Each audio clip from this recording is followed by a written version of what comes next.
بسم الله الرحمن الرحيم.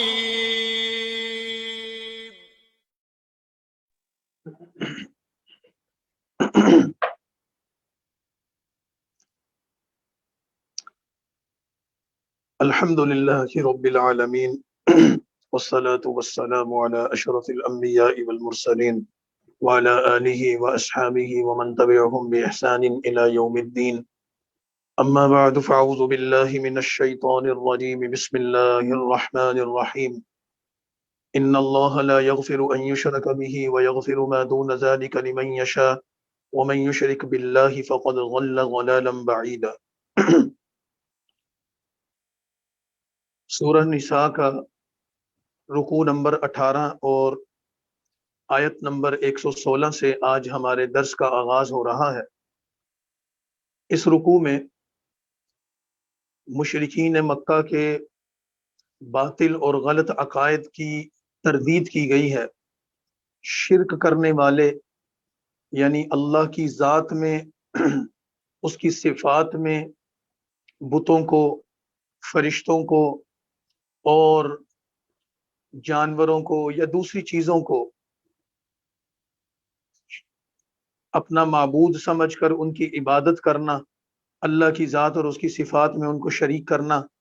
یہ سارا کا سارا عمل اللہ کے ہاں بہت بڑا جرم ہے، اور اللہ تعالیٰ نے فرمایا کہ یہ شرک ہے۔ اللہ کی ذات غفور الرحیم ہے، بڑے سے بڑے گناہ کو معاف کر دے گی لیکن شرک کو معاف نہیں کرے گی، کیونکہ شرک کرنا اللہ کی غیرت کو للکارنے والی بات ہے کہ کائنات کے خالق و مالک کی ذات اور اس کی صفات میں اس کی مخلوق کو شامل کرنا یہ اللہ کو گوارا نہیں ہے۔ اس وجہ سے سورہ نساء کی آیت نمبر 116 میں رکوع نمبر 18 میں مشرکین مکہ کے ان عقائد کی تردید کی اور فرمایا کہ بے شک ان اللہ لا یغفر ان یشرک بہ، بے شک اللہ تعالیٰ اس کی مغفرت نہیں کرے گا جو اس کے ساتھ کسی کو شریک بنائے گا، اس کے علاوہ شرک کے علاوہ جو بھی گناہ ہوگا اللہ معاف کر دے گا۔ ومن یشرک باللہ، اور جو شخص اللہ کا شریک ٹھہرائے گا کسی کو، فقد ضل ضلالا بعیدا، وہ بڑی دور کی گمراہی میں جا پڑا۔ ان یدعون من دونہ الا اناسا، یہ لوگ یعنی مکہ کے مشرکین یہ اللہ کے سوا عورتوں کی عبادت کرتے ہیں، یا یوں کہہ لیجئے کہ یہ اللہ کے سوا جن کی عبادت کرتے ہیں ساری کی ساری عورتیں ہیں۔ قرآن کریم میں یہاں ایک لفظ آیا ہے اناسا، اناس عورتوں پر، مؤنث پر بولا جاتا ہے۔ اس کی وجہ یہ تھی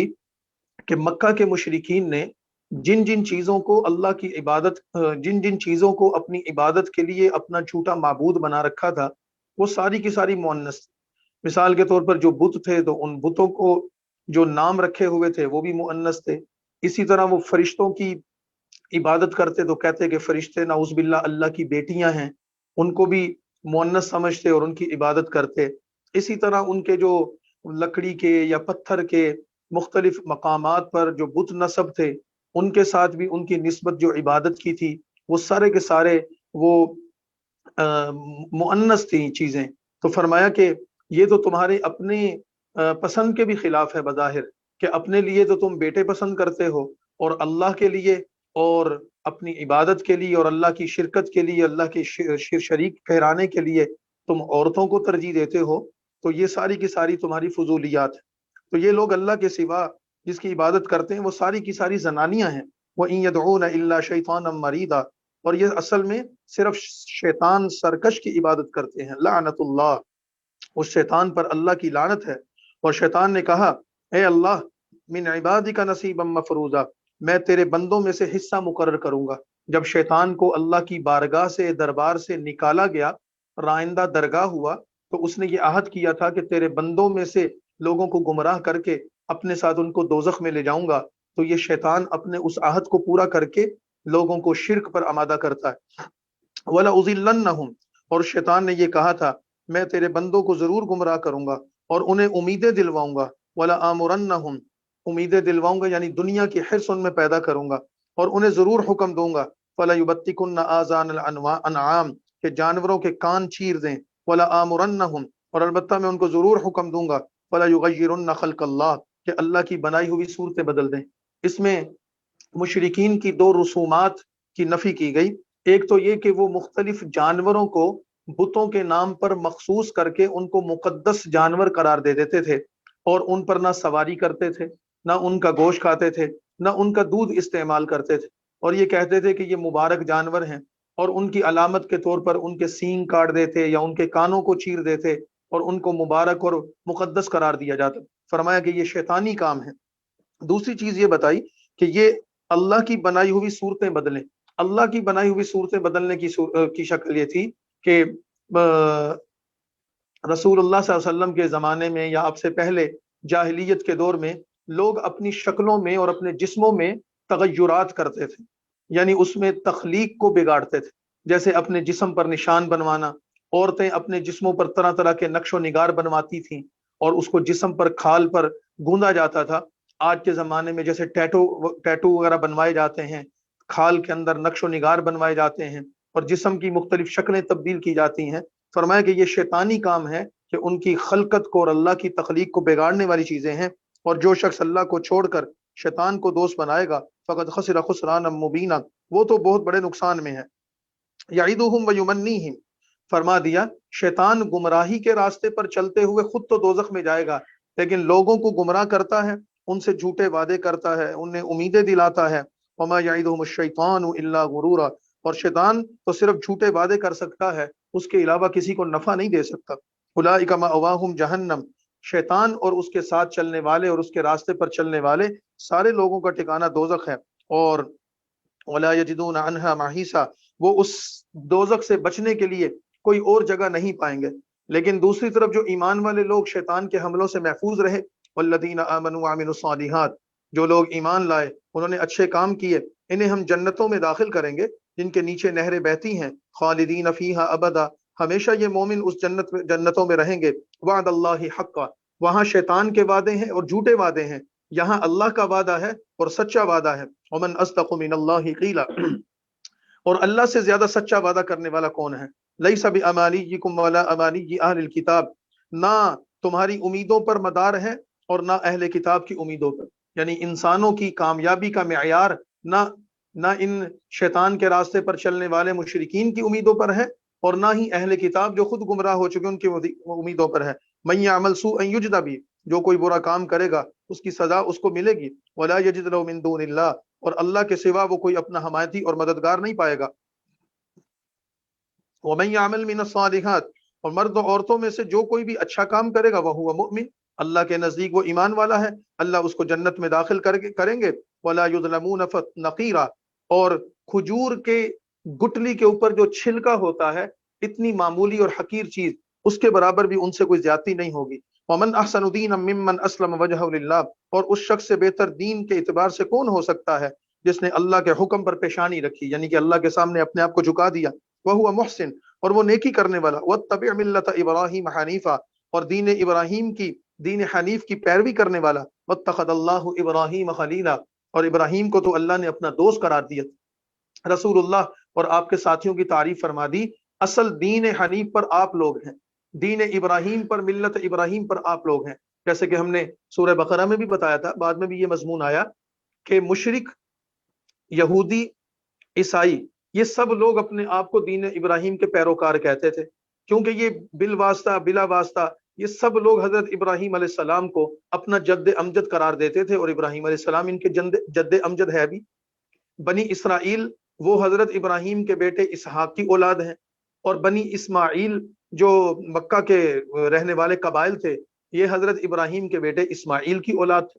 تو اس وجہ سے حضرت ابراہیم سے ان کی ایک رشتہ داری، ایک تعلق اور جمد ابجد ہونے کی ناطے ان کی ایک نسبت تھی، اور پھر ابراہیم علیہ السلام کے دین پر اپنے آپ کو قائم سمجھتے تھے، لیکن وہ گمراہی کے راستے پر تھے۔ تو اللہ نے فرمایا کہ اصل تو ابراہیم کے دین پر وہ ہیں کہ جو اللہ کی اطاعت کرنے والے، احسان کرنے والے، دین ابراہیم کی پیروی کرنے والے، اور وہ نبی پاک صلی اللہ علیہ وسلم اور ان کے ساتھی ہیں۔ اللہ نے ابراہیم کو اپنا خلیل، دوست قرار دیا۔ ایک حدیث میں آتا ہے اللہ تعالی، ابراہیم علیہ السلام نے اللہ تعالیٰ سے یہ سوال کیا کہ آپ نے مجھے اپنا دوست قرار دیا، اس کی وجہ کیا ہے؟ یہ منصب، یہ مقام ان کو کیوں حاصل ہوا؟ تو اس کا جواب دیا گیا کہ آپ کو یہ مقام اور مرتبہ اس وجہ سے ملا کہ آپ اللہ کے بندوں کی مہمانداری کرتے ہیں۔ ابراہیم علیہ السلام کی صفت تھی، ان کی عادت مبارکہ یہ تھی، وہ بغیر مہمان کے کھانا نہیں کھاتے تھے، سارا دن برداشت کرتے بھوک، جب تک مہمان نہ آتا کھانا نہ کھاتے۔ اور اگر گھر میں کوئی مہمان نہ آتا تو بازار چلے جاتے، باہر چلے جاتے اور جا کر کسی شخص کو ڈھونڈ کر لاتے اور اس کو اپنے دسترخوان پر بٹھاتے۔ تو فرمایا کہ تم اللہ کے بندوں پر جو خرچ کرتے ہو، مخلوق خدا پر جو اپنے مال کو خرچ کرتے ہو، اپنا دسترخوان بچھاتے ہو، اس پر اللہ نے تمہیں اپنا دوست بنا لیا۔ وَلِلَّهِ مَا فِي السَّمَاوَاتِ وَمَا فِي الْأَرْضِ، زمین و آسمان میں جو کچھ ہے سب اللہ کا ہے اور سب چیزوں کا اللہ تعالیٰ احاطہ کیے ہوئے ہیں۔ وَيَسْتَفْتُونَكَ فِي النِّسَاءِ، رکوع نمبر 19 ہے اور آیت نمبر 127 سے سورہ نساء میں جو خواتین کے حقوق کے حوالے سے، میاں بیوی کے ازدواجی تعلقات کے حوالے سے، یتیموں کی کفالت اور نگرانی اور ان کی حقوق کی ادائیگی کے حوالے سے جو بیانات چل رہے تھے، اس رکوع میں ان احکامات کے سے متعلقہ کچھ مزید چیزوں کا بیان ہے۔ ایک تو یہ چیز کہ جب جاہلیت کے دور میں خواتین کو نہ وراثت ملتی تھی، نہ صحیح طریقے سے مہر دیتے تھے، نہ نفقہ صحیح طرح سے دیتے تھے، ظلم، زیادتی، تشدد کرتے تھے، تو جب قرآن کریم کی سورہ نساء کی آیات نازل ہوئی، اس نے یتیم بچیوں کا، بیویوں کا، خواتین کے حقوق کا تحفظ کیا، مسلمانوں کو پابند کیا، تو مسلمان ان احکامات پر چلنے لگے۔ کچھ لوگوں کے ذہن میں یہ خیال پیدا ہوا کہ شاید یہ ہدایات اور احکامات عارضی ہیں، کچھ وقت کے لیے ہیں اور پھر ان کو ختم کر دیا جائے گا۔ اس پر بعض لوگوں نے رسول اللہ صلی اللہ علیہ وسلم سے پوچھا کہ یا رسول اللہ، خواتین کے متعلق آپ ہمیں کیا حکم دیتے ہیں؟ کیا یہ وہی حکم احکامات ہیں جو سورہ نساء میں آ چکے ہیں، ہم اسی پر عمل کریں، یا اس سے علاوہ کوئی حکم ہے، یا وہ احکامات کچھ وقت کے لیے پھر ختم ہو جائیں گے اور ہم اپنی پرانی روایات پر چلے جائیں گے؟ یہ اشکال یا سوال انہوں نے رسول اللہ سے کیا، تو اس پر جواب ارشاد فرمایا گیا کہ جو احکامات تمہیں پڑھ کر سنا دیے گئے ہیں ان احکامات پر عمل کرو، یہ قیامت تک کے لیے ہیں۔ خواتین کو اللہ نے عزت اور شرف اور احترام دے کر ان کے حقوق کو متعین کر دیا ہے۔ دوسرا، میاں بیوی کے باہمی ازدواجی تعلقات کے حوالے سے چیزیں ذکر کی گئی تھیں، کبھی تنازع بھی ہو جاتا ہے، اختلاف رائے بھی ہو جاتا ہے، موافقت نہیں ہوتی، تو یہ فرمایا تھا کہ ان کے درمیان صلح کی کوشش کرو۔ یہاں پر یہ چیز ذکر کی کہ دونوں خاندانوں سے کوئی نہ کوئی افراد اس میں اپنا کردار ادا کرے اور مصالحت کروائیں، اور اگر مصالحت قائم ہو جائے تو بہت بہتر ہے، اور اگر مصالحت نہ ہو سکے تو پھر ان دونوں کے درمیان جدائی ہو جائے تو یہ بہتر ہے، بجائے اس کے کہ مرد عورت کو اپنے ساتھ زبردستی گھسیٹتا رہے یا عورت اس رشتے کی زبردستی پاسداری کرتی رہے۔ یہ آخری حد ہے، لیکن اس سے پہلے صلح، والصلح خیر، صلح اور درستگی کی طرف جانا چاہیے۔ اسی طرح حقوق العباد کے متعلقہ کچھ چیزیں کہ بندوں کے حقوق کو ادا کرنے کی تاکید ان آیات میں کی گئی۔ وَيَسْتَفْتُونَكَ فِي النِّسَاءِ، اور آپ صلی اللہ علیہ وسلم سے عورتوں کے نکاح کے حوالے سے یہ سوال کرتے ہیں، رخصت مانگتے ہیں۔ وَلِلَّهُ يُفْتِيكُمْ فِيهِنَّ، آپ فرما دیجئے کہ تمہیں ان کی اجازت ہے۔ وَمَا يُتْلَى عَلَيْكُمْ فِي الْكِتَابِ، اور وہ جو تمہیں قرآن میں احکامات سنائے گئے تو ان تمام احکامات کو تم سمجھ لو اور اس پر عمل کرو۔ فِي يَتَامَى النِّسَاءِ اللَّاتِي لَا تُؤْتُونَهُنَّ، ان یتیم عورتوں کا حکم ہے کہ جنہیں تم دیتے نہیں تھے وہ حق مہر وغیرہ جو ان کے لیے مقرر کیا گیا، اور چاہتے ہو کہ ان سے نکاح کرو، اور یہ بھی چاہتے ہو کہ کمزور لڑکوں کے بارے میں تو وَأَن تَقُومُوا لِلْيَتَامَى بِالْقِسْطِ، یہ کہ یتیموں کے حق میں انصاف پر قائم رہو، یعنی کہ اللہ تعالیٰ تمہارے حال کو جانتا ہے، اللہ تمہیں حکم دیتا ہے یتیم بچیوں، یتیم بچوں، خواتین جو تمہاری ازواج ہیں، بیویاں ہیں، ان کے حقوق، ان کے اخراجات، ان کے مال کی ادائیگی میں کوتاہی نہ کرو، اور ان کو وہ تمام حقوق ادا کرو جو اللہ نے سورہ نساء میں تمہارے سامنے بیان کر دیے۔ اور وَمَا تَفْعَلُوا مِنْ خَيْرٍ، اور جو تم نیکی کرو گے بے شک اللہ تمہاری نیکیوں کو جاننے والا ہے۔ وَإِنِ امْرَأَةٌ خَافَتْ مِنْ بَعْلِهَا نُشُوزًا، اور اگر کوئی عورت اپنے خاوند کے لڑنے یا منہ پھیرنے سے ڈرتی ہے، فَلَا جُنَاحَ عَلَيْهِمَا، یعنی کہ اس کو ڈر ہے کسی وجہ سے خاوند ناراض ہو جائے گا یا اس سے قطع تعلق ہی کر لے گا، تو وہ اس رشتے کو باقی رکھنا چاہتی ہے، خاوند کے ساتھ ہی رہنا چاہتی ہے، بچوں کے خاندان کے نظام کو چلانا چاہتی ہے، تو دونوں پر کوئی گناہ نہیں ہے۔ أَن يُصْلِحَ بَيْنَهُمَا صُلْحًا، آپس میں کسی بھی طرح صلح کر لیں۔ کسی بھی طرح صلح کرنے کا مطلب یہ کہ دونوں ایک دوسرے کے لیے قربانی دیں، دونوں ایک دوسرے کا حق ادا کریں اور اپنے حق کو چھوڑ کر رواداری پیدا کریں۔ مثال کے طور پر خاوند اگر نان نفقہ نہیں دیتا یا کم دیتا ہے، ضروریات کو پورا نہیں کرتا یا تنگ کرتا ہے، تو بیوی کچھ مصالحت کا راستہ اختیار کرے، کوئی نرمی اختیار کرے اور اس کے ساتھ گزارا کرنے کی کوشش کرے۔ یا اگر بیوی بچوں کی نگہبانی صحیح طرح نہیں کرتی، تربیت صحیح نہیں کرتی، گھرداری کے نظام کو صحیح طرح نہیں سنبھالتی، تو خامد خواہ اس پر تشدد کرے، مارے، جھگڑے، لڑائی کرے، اس کی بجائے برداشت کرے اور اس کے لیے بہتری کی تدبیر کرنے کی کوشش۔ وَالصُّلْحُ خَيْرٌ، اللہ تعالیٰ کے نزدیک صلح بہترین چیز ہے. وَأُحْضِرَتِ الْأَنفُسُ الشُّحَّ، اور دلوں میں حرص موجود ہے. یعنی کہ اس صلح کے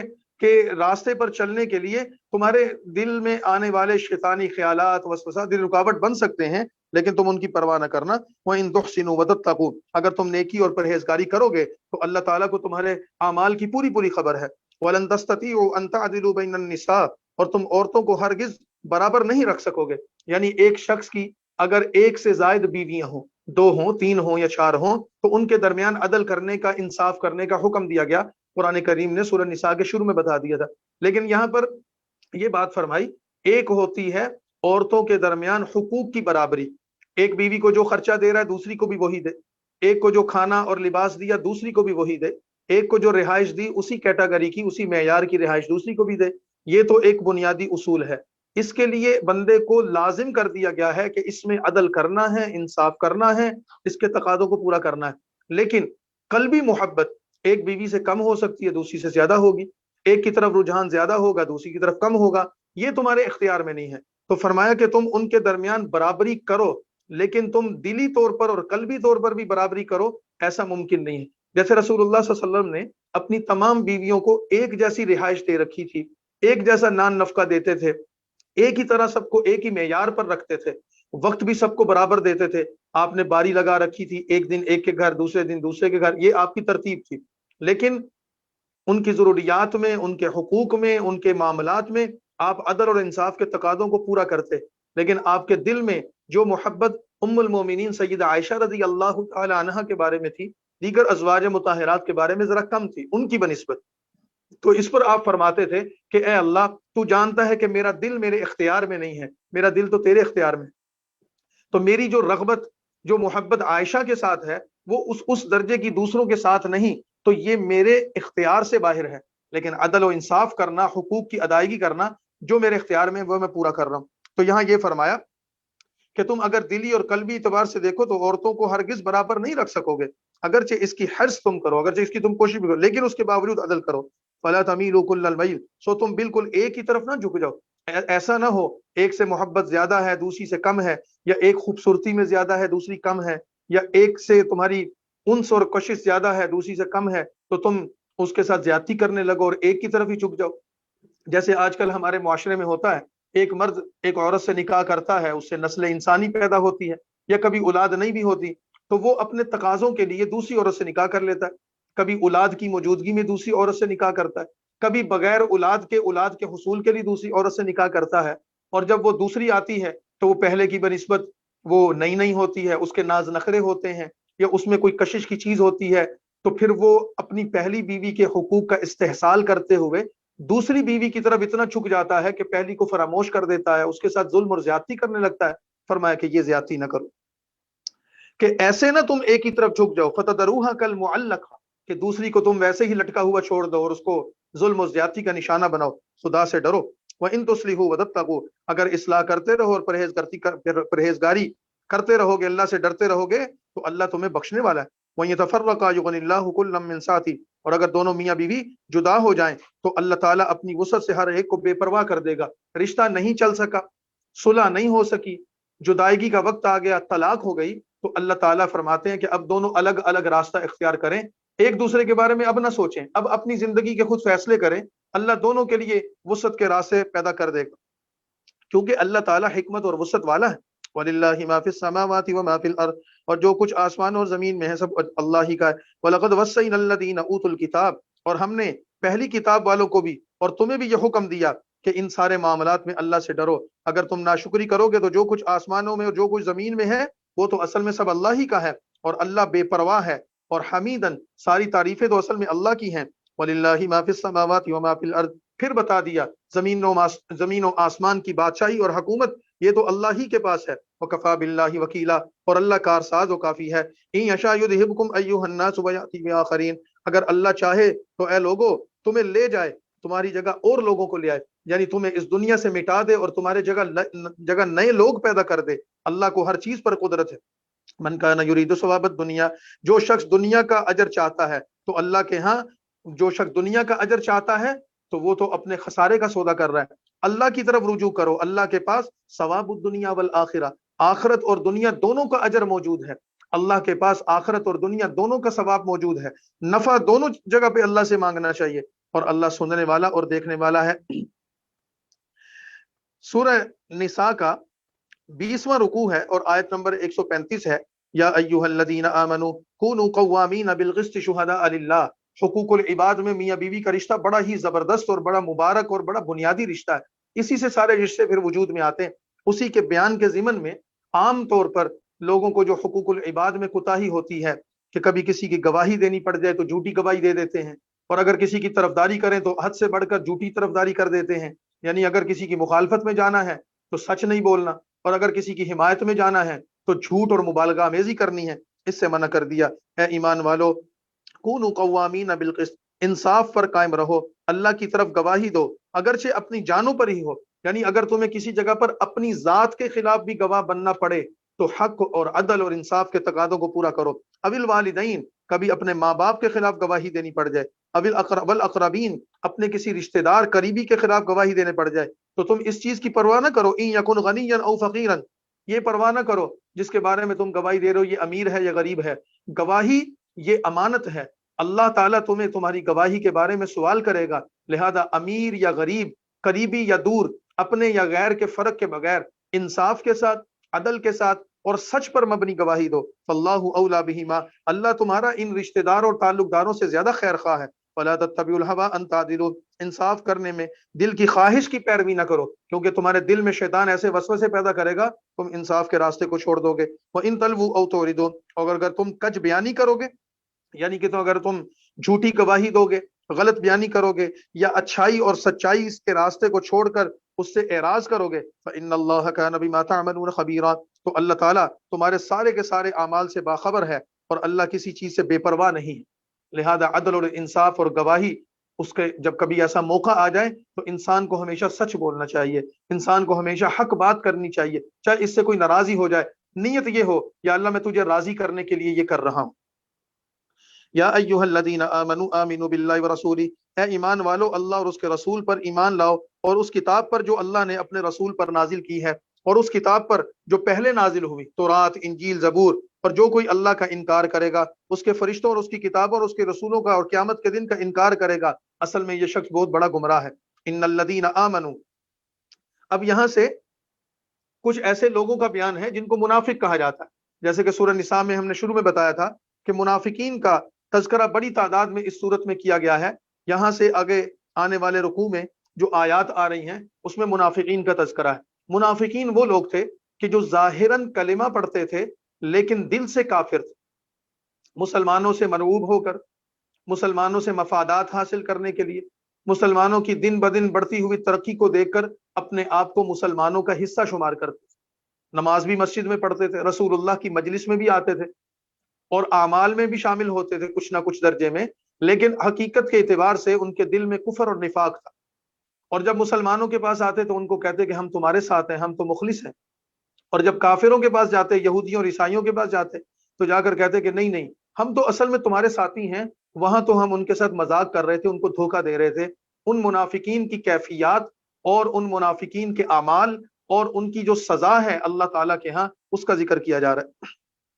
ان الذین آمنوا، بے شک وہ لوگ جو ایمان لائے پھر وہ کفر کیا، پھر ایمان لائے پھر کفر کیا، یعنی کبھی ایمان کا اعلان کرتے ہیں، کبھی کفر، کبھی ایمان اور کبھی کفر کے درمیان ہے، ثم ازدادوا کفرا لم یکن اللہ، پھر کفر میں آگے بڑھتے ہی چلے جا رہے، تو اللہ ان کو کبھی معاف نہیں کرے گا اور نہ انہیں صراط مستقیم پر لائے گا۔ بشر المنافقین، منافق لوگوں کے لیے یہ خوشخبری ہے، خوشخبری بھائی منا تنزیہ انداز ہے، جیسے کسی کو کہتے ہیں نا کہ چلو تمہارے لیے خوشخبری ہے، خوشخبری کیا ہے کہ تمہاری گرفتاری کا پروانہ جاری ہو گیا ہے، یا تمہیں سزا سدا دی گئی ہے، یا تمہارے خلاف کوئی محاذ، ہمارے معاشرے میں ایسے کلمات کہے جاتے ہیں طنز کے طور پر، تو قرآن کہتا ہے بشر المنافقین، بشر منافقوں کو اس بات کی خوشخبری سنا دو، ان لہم عذابا الیما، ان کے واسطے دردناک عذاب ہے، الذین یتخذون الکافرین، وہ جو مسلمانوں کو چھوڑ کر کافروں کو اپنا دوست بناتے ہیں، کیا ان کے ہاں سے عزت چاہتے ہیں؟ عزت کافروں کے پاس نہیں، ان العزت للہ جمیعا، ساری کی ساری عزتوں کا مالک اللہ ہے۔ وقد نزل علیکم فی الکتاب، اور اللہ نے تم پر قرآن میں حکم اتار دیا، ان اذا سمعتم آیات اللہ، کہ جب تم اللہ کی آیتوں پر انکار کرو گے اور اللہ کی آیتوں پر مذاق ہوتا سنو تو ان کے ساتھ نہ بیٹھو۔ مسلمانوں، جو لوگ اللہ کی آیتوں کا انکار کرتے ہیں، اس کا مذاق اڑاتے ہیں، ان کی مجلس اور ان کی صحبت میں نہ بیٹھو۔ حتی یخوضوا فی حدیث غیرہ، یہاں تک کہ وہ کسی دوسری بات میں مشغول ہو جائیں۔ کسی انسان کو کسی سے واسطہ پڑ جاتا ہے، لیکن وہ دیکھا کہ دین کا مذاق اڑا رہا ہے، خدا کی آیات کا انکار کر رہا ہے، رسول اللہ کا مذاق اڑا رہا ہے، یا ان کی تعلیمات کا نعوذ باللہ مذاق اڑا رہا ہے، ایسے شخص سے تعلق یا واسطہ نہ رکھو، اس کی مجلس میں نہ جاؤ۔ ہاں، کبھی ایسا ہو جائے کسی کام سے، کسی واسطے سے ان سے تعلق رکھنا پڑے، تو اس وقت نہ جاؤ جب وہ دین کے خلاف باتیں کر رہے ہیں، وہ تو شیطان کے راستے پر چل رہا ہے، تم شیطان سے بچو۔ انکم اذا مثلہم، اگر تم نے ان کی مجلسوں میں جا کر ان کی باتیں سنی تو تم بھی ویسے ہی ہو جاؤ گے۔ اس سے یہ بات سمجھ میں آئی، آج کے معاشرے میں جیسے میڈیا کا دور ہے، سوشل میڈیا کا دور ہے، یہاں پر طرح طرح کے لوگ دین کا مذاق اڑا رہے ہیں، قرآن کا مذاق اڑا رہے ہیں، سنت کا مذاق اڑا رہے ہیں، احکامات الہی اور شریعت کے قوانین کا مذاق اڑا رہے ہیں، اور جب ان کو لوگ سنتے ہیں تو ان سے متاثر ہوتے، تو ان کے بیانات سننا، ان کے کلپ سننا، ان کے ویڈیوز سننا، ان کے آڈیوز سننا، اس سے دل پر اس کا اثر ہوگا۔ اور قرآن کہتا ہے کہ تم ان کی مجلسوں میں جاؤ گے، یعنی ان کے ساتھ جب ان کی سنو گے تو جو تمہارے کانوں میں پڑے گا اس کا اثر تمہارے دلوں پر ہوگا۔ لہذا ایسے لوگوں کی مجلس میں نہیں جانا چاہیے، ایسے لوگوں سے تعلق نہیں رکھنا چاہیے، اپنے آپ کو بچا کر رکھنا چاہیے۔ یہی وجہ ہے کہ ہمارے معاشرے میں گمراہی اس وجہ سے بڑھ گئی کہ لوگ کہتے ہیں کہ یار اس کی بھی سنو کیا کہتا ہے، ذرا اس کی بھی سنو کیا کہتا ہے۔ سننے کے چکروں میں لوگ خود عمل کے راستے سے دور ہوتے چلے جا رہے ہیں۔ ان اللہ جامع المنافقین، اللہ تو منافقوں اور کافروں کو دوزخ میں ایک ہی جگہ اکٹھا کرنے والا ہے۔ الذین یتربصون بکم، وہ منافق جو تمہارے متعلق انتظار کرتے ہیں۔ فإن کان لکم فتح، اگر تمہیں اللہ کی طرف سے فتح مل جائے، قالوا الم نکم معکم، تو اس فتح کی خوشی میں تمہارے ساتھ شامل ہو کر کہتے ہیں کہ دیکھو یہ اکیلے اکیلے نہ مال غنیمت تقسیم کر لینا، یا اس فتح کی خوشی میں ہم بھی تمہارے ساتھ شامل ہیں، ہم تمہارے ساتھ نہیں تھے۔ وإن کان للکافرین نصیب، اور اگر کبھی ایسا ہو جائے کہ مسلمانوں کو کوئی نقصان ہو جائے اور کافروں کو کوئی فتح یا کوئی کامیابی حاصل ہو جائے، قالوا الم نستعبد علیکم، تو یہ کہتے ہیں کہ ہم تم پر غالب نہ آنے لگے تھے، اور کیا ہم نے تمہیں مسلمانوں سے بچا نہیں لیا؟ یعنی کہ کافروں کے پاس جا کر کہتے ہیں کہ دیکھو تمہیں جو فتح ملی ہے یہ ہماری وجہ سے ملی ہے، اگر ہم مسلمانوں کے ساتھ ہوتے تو وہ تو تم پر قبضہ کر لیتے، تم پر غالب آ جاتے، تمہیں نقصان پہنچاتے، ہم نے ان کا ساتھ چھوڑا، تمہارا ساتھ دیا، اس وجہ سے تمہیں فتح ملی۔ تو کبھی کافروں کی ہمدردی حاصل کرتے ہیں اور ان کے بن جاتے ہیں، اور کبھی مسلمانوں کے بن جاتے ہیں، یہ اصل میں منافق۔ اللہ یحکم بینکم یوم القیامہ، اللہ تمہارا اور ان کا قیامت میں فیصلہ کرے گا۔ وہاں اللہ کافروں کو مسلمانوں کے مقابلے میں کبھی غالب نہیں کرے گا۔ دنیا میں کبھی ایسا ہو سکتا ہے مسلمان اپنی کمزوری، کوتاہی یا غلط حکمت عملی کی وجہ سے کافروں سے مغلوب ہو جائیں اور کافر ان پر غالب آ جائیں، لیکن آخرت میں اللہ ہمیشہ مسلمانوں کو غالب اور عزت مند رکھے گا، کافروں کو اللہ قیامت میں ذلیل کرے گا، اور منافق بھی ان کے ساتھ ذلیل ہوں گے۔ ان المنافقین یخادعون اللہ وهو خادعهم، منافق اللہ کو فریب دیتے ہیں، دوغلی پالیسی، دوغلا کردار ادا کر کے سمجھتے ہیں کہ ہم نے اللہ کو دھوکہ دے دیا، حالانکہ اللہ ان کو دھوکہ دے گا، اللہ ان کو دھوکہ دے گا۔ اس کا مطلب کیا ہے؟ ایک مطلب تو اس کا یہ ہے کہ دنیا میں یہ جس کام پر مطمئن ہے اور اللہ نے ان کو جو ڈھیل دے رکھی ہے، اس سے یہ سمجھتے ہیں کہ جیسے مسلمانوں کو ہماری اصل کرتوت کا نہیں پتا، تو شاید اللہ بھی ہمارے حال کو نہیں جانتا، یہ انہوں نے اپنے بارے میں گمان کر رکھا ہے۔ اللہ فرماتے ہیں کہ یہ اللہ کی طرف سے ان کو فریب مل رہا ہے۔ دوسرا ایک حدیث میں آتا ہے، اس آیت کا مفہوم یہ ہے، قیامت کے دن ایک نور روشن ہوگا جو مسلمانوں کو جنت میں لے جائے گا، اس نور کی روشنی میں مسلمان جنت کی طرف پل صراط سے گزریں گے اور جنت کی طرف جائیں گے۔ منافق بھی اپنے آپ کو ظاہراً مسلمان کہتے تھے، اور وہ اس نور کی روشنی میں مسلمانوں کے ساتھ جنت میں جانے لگیں گے، لیکن جب پل صراط پر پہنچیں گے تو اللہ تعالیٰ کی طرف سے ان کے ساتھ یہ ہوگا کہ وہ نور اور وہ روشنی مسلمانوں کو تو نظر آتی رہے گی اور وہ پل صراط کراس کر کے جنت میں داخل ہوں گے، لیکن منافقوں کے لیے وہ نور ختم ہو جائے گا اور وہ یکدم اندھیرے میں رہ جائیں گے اور دوزخ میں داخل ہوں گے۔ فرمایا یہ مذاق ان کے ساتھ قیامت کے دن ہونے والا ہے۔ منافقوں کی علامت یہ ہے، وَإِذَا قَامُوا إِلَى الصَّلَاةِ، جب وہ نماز میں کھڑے ہوتے ہیں تو سست بن کر کھڑے ہوتے ہیں، اللہ اکبر کی صدا آتی ہے تو سست ہو جاتے ہیں، نماز میں جاتے ہوئے دل نہیں لگتا۔ یراؤن الناس، لوگوں کو دکھانے کے لیے نماز پڑھنے آتے ہیں، اللہ کے لیے نماز نہیں پڑھتے۔ وَلَا يَذْكُرُونَ اللَّهَ إِلَّا قَلِيلًا، اور اللہ کا ذکر، اذکار، نماز وغیرہ میں مشغولیت ان کی بہت ہی کم ہے۔ مذبذبین بین ذالک، یہ کافر کون ہیں، یہ منافق کون ہیں؟ کفر اور ایمان کے درمیان ڈاواں ڈول ہیں، مذبذب ہیں، کبھی کفر کی طرف کبھی ایمان کی طرف۔ کبھی کفر کی طرف کبھی ایمان کی طرف. لا الہ الا ولا الہ الا، نہ پورے اس طرف ہے نہ پورے اس طرف ہے. ومن یضلل اللہ، اور جسے اللہ گمراہ کر دے اس کے واسطے ہرگز کوئی راستہ نہیں. یا ایھا الذین آمنوا، ایمان والو، لا تتخذوا الکافرین اولیاء، مسلمانوں کو چھوڑ کر کافروں کو اپنا دوست نہ بناؤ. کیا تم اپنے اوپر اللہ کا صریح الزام لینا چاہتے ہو؟ اور یہ جو منافق ہیں، فی الدرک الاسفل من النار، بے شک منافق دوزخ کے سب سے نچلے درجے میں ہوں گے. وَلَن تَجِدَ لَهُمْ نَصِيرًا، اور ان کے لیے کوئی وہاں مددگار بھی نہیں ہوگا. ہاں، ان میں سے جنہوں نے توبہ کر لی، إِلَّا الَّذِينَ تَابُوا وَأَصْلَحُوا، ان منافقوں میں سے جنہوں نے سچے دل سے توبہ کی اور اپنے احوال اور اعمال کی اصلاح کر لی اور اللہ کو مضبوط پکڑ لیا، یعنی اللہ کے دین پر مضبوطی سے چل پڑے اور اپنے دین کو خالص اللہ ہی کے لیے کیا، تو وہ لوگ ایمان والوں کے ساتھ ہوں گے اور اللہ جلد ایمان والوں کو بہت بڑا ثواب دے گا. یعنی دنیا کی عارضی زندگی ختم ہوگی تو قیامت کی اور آخرت کی ہمیشہ کی زندگی شروع ہوگی، اللہ کی طرف سے ان کو اجر حاصل ہوگا. ما یفعل اللہ بعذابکم ان شکرتم وآمنتم، اے منافقو یاد رکھنا اللہ تمہیں سزا دے کر کیا کرے گا. یعنی یہ جو منافقوں کے عذاب اور سزا کا ذکر کیا ہے، اللہ تعالیٰ کو کیا ہے کہ وہ تمہیں ہر حال میں عذاب میں مبتلا کرے اور ہر حال میں سزا دے؟ نہیں، اللہ نہیں چاہتا. اگر تم شکر گزار بن جاؤ اور ایمان لے آؤ، اللہ اس عذاب کو تم سے دور کر دے گا. وکان اللہ شاکرا علیما، اس وجہ سے اللہ تعالیٰ قدردان ہے، جاننے والا ہے. شکر کرنے والوں کی، ایمان لانے والوں کی اللہ قدر کرتا ہے اور ان کی اس نعمت کو اللہ ضائع نہیں کرے گا. یہاں پر 5واں پارہ مکمل ہو گیا. 6 پارے کا آغاز اس بات سے کیا جا رہا ہے کہ مسلمانوں کو جو ہدایات دی جا رہی ہیں اصلاح معاشرہ کے لیے، اس میں ایک چیز یہ بتائی کہ غیبت نہ کیا کرو. غیبت کا مطلب یہ ہے کہ کسی کے پیٹھ پیچھے کسی کی برائی کو ظاہر کرنا، فلاں شخص ایسا ہے، فلاں شخص ایسا ہے. سورہ حجرات میں یہ آیت آئے گی کہ جس میں فرمایا کہ غیبت کرنا ایسا ہے جیسے کوئی مسلمان اپنے دوسرے مسلمان بھائی کا گوشت کھائے. تو ظاہری بات ہے کہ بہت برا عمل ہے. لیکن ایک چیز کو استثناء ہے، اگر کوئی شخص ظالم ہے اور وہ لوگوں پر ظلم کرتا ہے اور مظلوم اپنے اوپر ہونے والے ظلم کو بیان کرتے ہوئے لوگوں کو اس ظالم کے بارے میں آگاہ کرتا ہے، تو ظاہری سی بات ہے کہ وہ اس ظالم کی برائی کو بیان کرے گا، اس میں کوئی حرج نہیں ہے. تو فرمایا لا يحب اللہ الجہر بالسوء من القول الا من ظلم، اللہ کو کسی کی بری بات کو ظاہر کرنا یہ پسند نہیں ہے. ہاں، جس پر کسی پر ظلم ہوا ہو وہ ظالم کی برائی کے ساتھ تذکرہ کرے تو اس کی اجازت ہے. اللہ سننے اور جاننے والا ہے. ان تبدو خیرا او تخفوه او تعفو عن سوء، اور اگر تم نیک کام اعلانیہ کرو یا خفیہ کرو یا کسی کی برائی کو معاف کر دو، اللہ معاف کرنے والا ہے اور قدرت تو ساری اللہ کے پاس ہے. ان الذين يكفرون بالله ورسله، بے شک جو لوگ اللہ اور اس کے رسولوں کے ساتھ کفر کرتے ہیں اور چاہتے ہیں کہ اللہ اور اس کے رسولوں کے درمیان فرق رکھیں اور کہتے ہیں کہ ہم بعضوں پر ایمان لائے اور بعضوں پر کے منکر ہیں، وَيُرِيدُونَ أَن يَتَّخِذُوا بَيْنَ ذَلِكَ سَبِيلًا، اور چاہتے ہیں کہ کفر اور ایمان کے درمیان ایک راہ نکالیں، یہ لوگ گمراہ ہیں. اولئک هم الکافرون حقا، ایسے لوگ یقیناً کافر ہیں. وَاعْتَدْنَا لِلْكَافِرِينَ، اور ہم نے کافروں کے لیے ذلت والا عذاب تیار کر رکھا ہے. کافروں کا تذکرہ کرتے ہوئے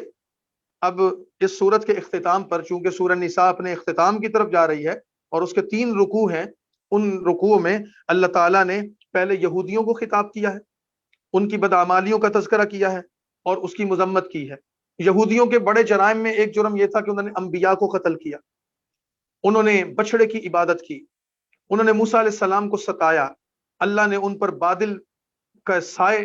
سے سایہ کیا، اللہ نے ان پر من و سلوہ نازل فرمایا، اللہ نے ان کے لیے پتھروں سے پانی کے چشمے نکالے، اللہ تعالیٰ نے ان پر اتنے انعامات کیے لیکن انہوں نے بدلے میں شرک کیا، خدا کی نافرمانی کی، اور سب سے بڑھ کر حضرت عیسیٰ علیہ السلام کو قتل کرنے کی سازش کی اور ان کو صلیب پر چڑھایا. ہم نے سورہ آل عمران میں تفصیل سے وہ حالات بتائے تھے کہ حضرت عیسیٰ کو سولی پر چڑھانے کے لیے انہوں نے کوشش کی لیکن اللہ نے حضرت عیسیٰ کو زندہ اور صحیح سلامت آسمان پر اٹھا لیا. اپنی قدرت سے اللہ تعالیٰ نے ان کو محفوظ رکھا اور انہی میں سے جو ان کو قتل کرنے آئے تھے ایک بندے کو حضرت عیسیٰ کی شکل دے دی اور وہ اس مشابہت میں سولی پر چڑھ گیا. اب یہودی پھنس چکے ہیں، ان کو یہ سمجھ نہیں آ رہی کہ عیسیٰ علیہ السلام اگر قتل ہوئے تو ہمارا بندہ کہاں گیا، اور اگر ہمارا بندہ صلیب پر چڑھا تو پھر عیسیٰ علیہ السلام کہاں گئے. اللہ تعالیٰ فرماتے ہیں کہ یہ یہودی یہ کرتوت اور یہ اعمال کرتے رہے ہیں، ان کی مذمت ہے. اور پھر اس کے ساتھ ساتھ اس سورت کے آخر میں عیسائیوں کی بھی مذمت کی گئی ہے، ان کے غلط عقیدوں کی بھی نفی کی گئی.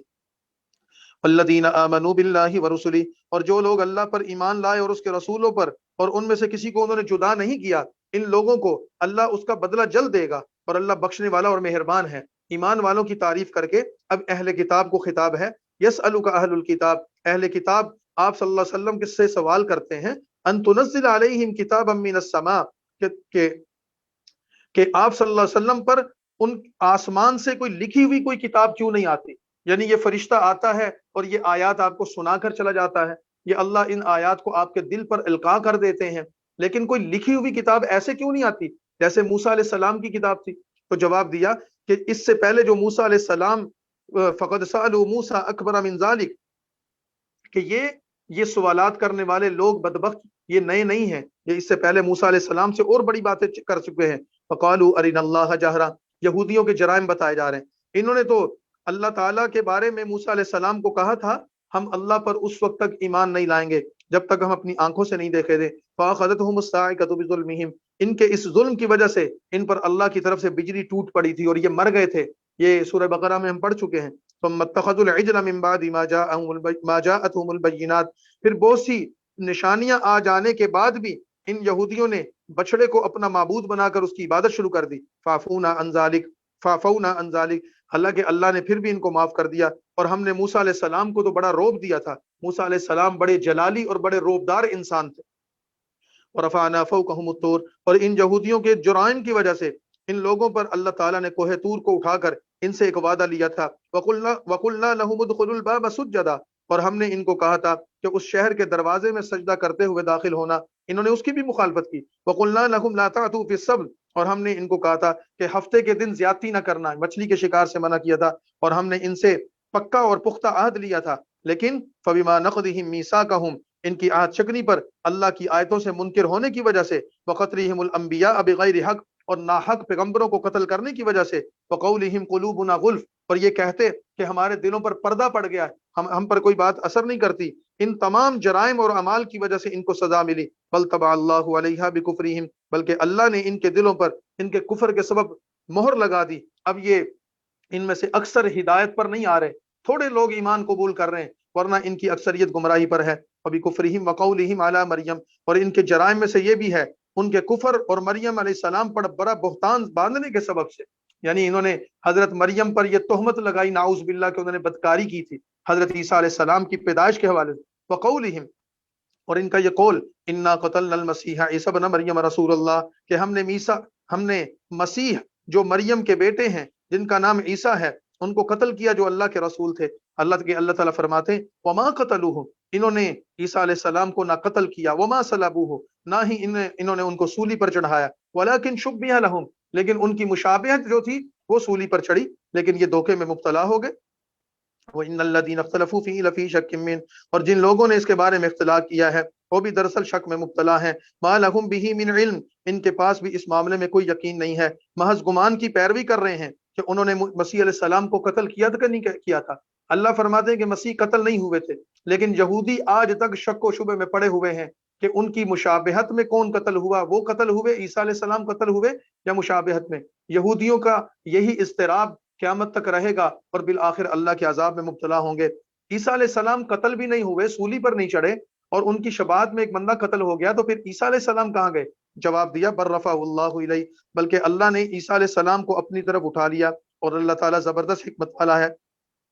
وَإِن مِّنْ أَهْلِ الْكِتَابِ، اور اہل کتاب میں کوئی ایسا شخص نہیں ہوگا جو اس کی موت سے پہلے اس پر ایمان نہ لائے۔ یہ یہودی جو حضرت عیسیٰ کے منکر بنے بیٹھے ہیں، اللہ تعالیٰ ان کی موت سے پہلے ان کو ایسے مناظر دکھا دے گا کہ یہ ان مناظر کو دیکھ کر یقین کر لیں گے کہ عیسیٰ اللہ کے سچے نبی تھے۔ وَيَوْمَ الْقِيَامَةِ، اور قیامت کے دن وہ عیسیٰ علیہ السلام ان کے خلاف گواہی دیں گے۔ وَبِظُلْمٍ مِّنَ الَّذِينَ هَادُوا، تو یہود کے گناہوں کے سبب سے ہم نے ان پر بہت ساری چیزیں حرام کر دی تھیں جو ان پر پہلے حلال تھیں، اور یہ اس سبب سے کہ اللہ کے راستے سے لوگوں کو روکتے تھے۔ وَأَخَذِهِمُ الرِّبَا وَقَدْ نُهُوا، اور ان کو سود لینے کے سبب سے، حالانکہ ان کو سود لینے سے منع کیا گیا تھا۔ سودی نظام، سودی کاروبار، سودی معاملات کے موجد، اس کو ایجاد کرنے والے اصل میں یہودی ہیں۔ وَأَكْلِهِمْ أَمْوَالَ النَّاسِ بِالْبَاطِلِ، اور یہ لوگوں کا مال ناحق کھاتے تھے۔ یہ سارے لعنتی کام یہودیوں نے کیے۔ وَأَعْتَدْنَا لِلْكَافِرِينَ مِنْهُمْ عَذَابًا أَلِيمًا، اور ان میں سے جو کافر ہیں ہم نے ان کے لیے دردناک عذاب تیار کر رکھا ہے۔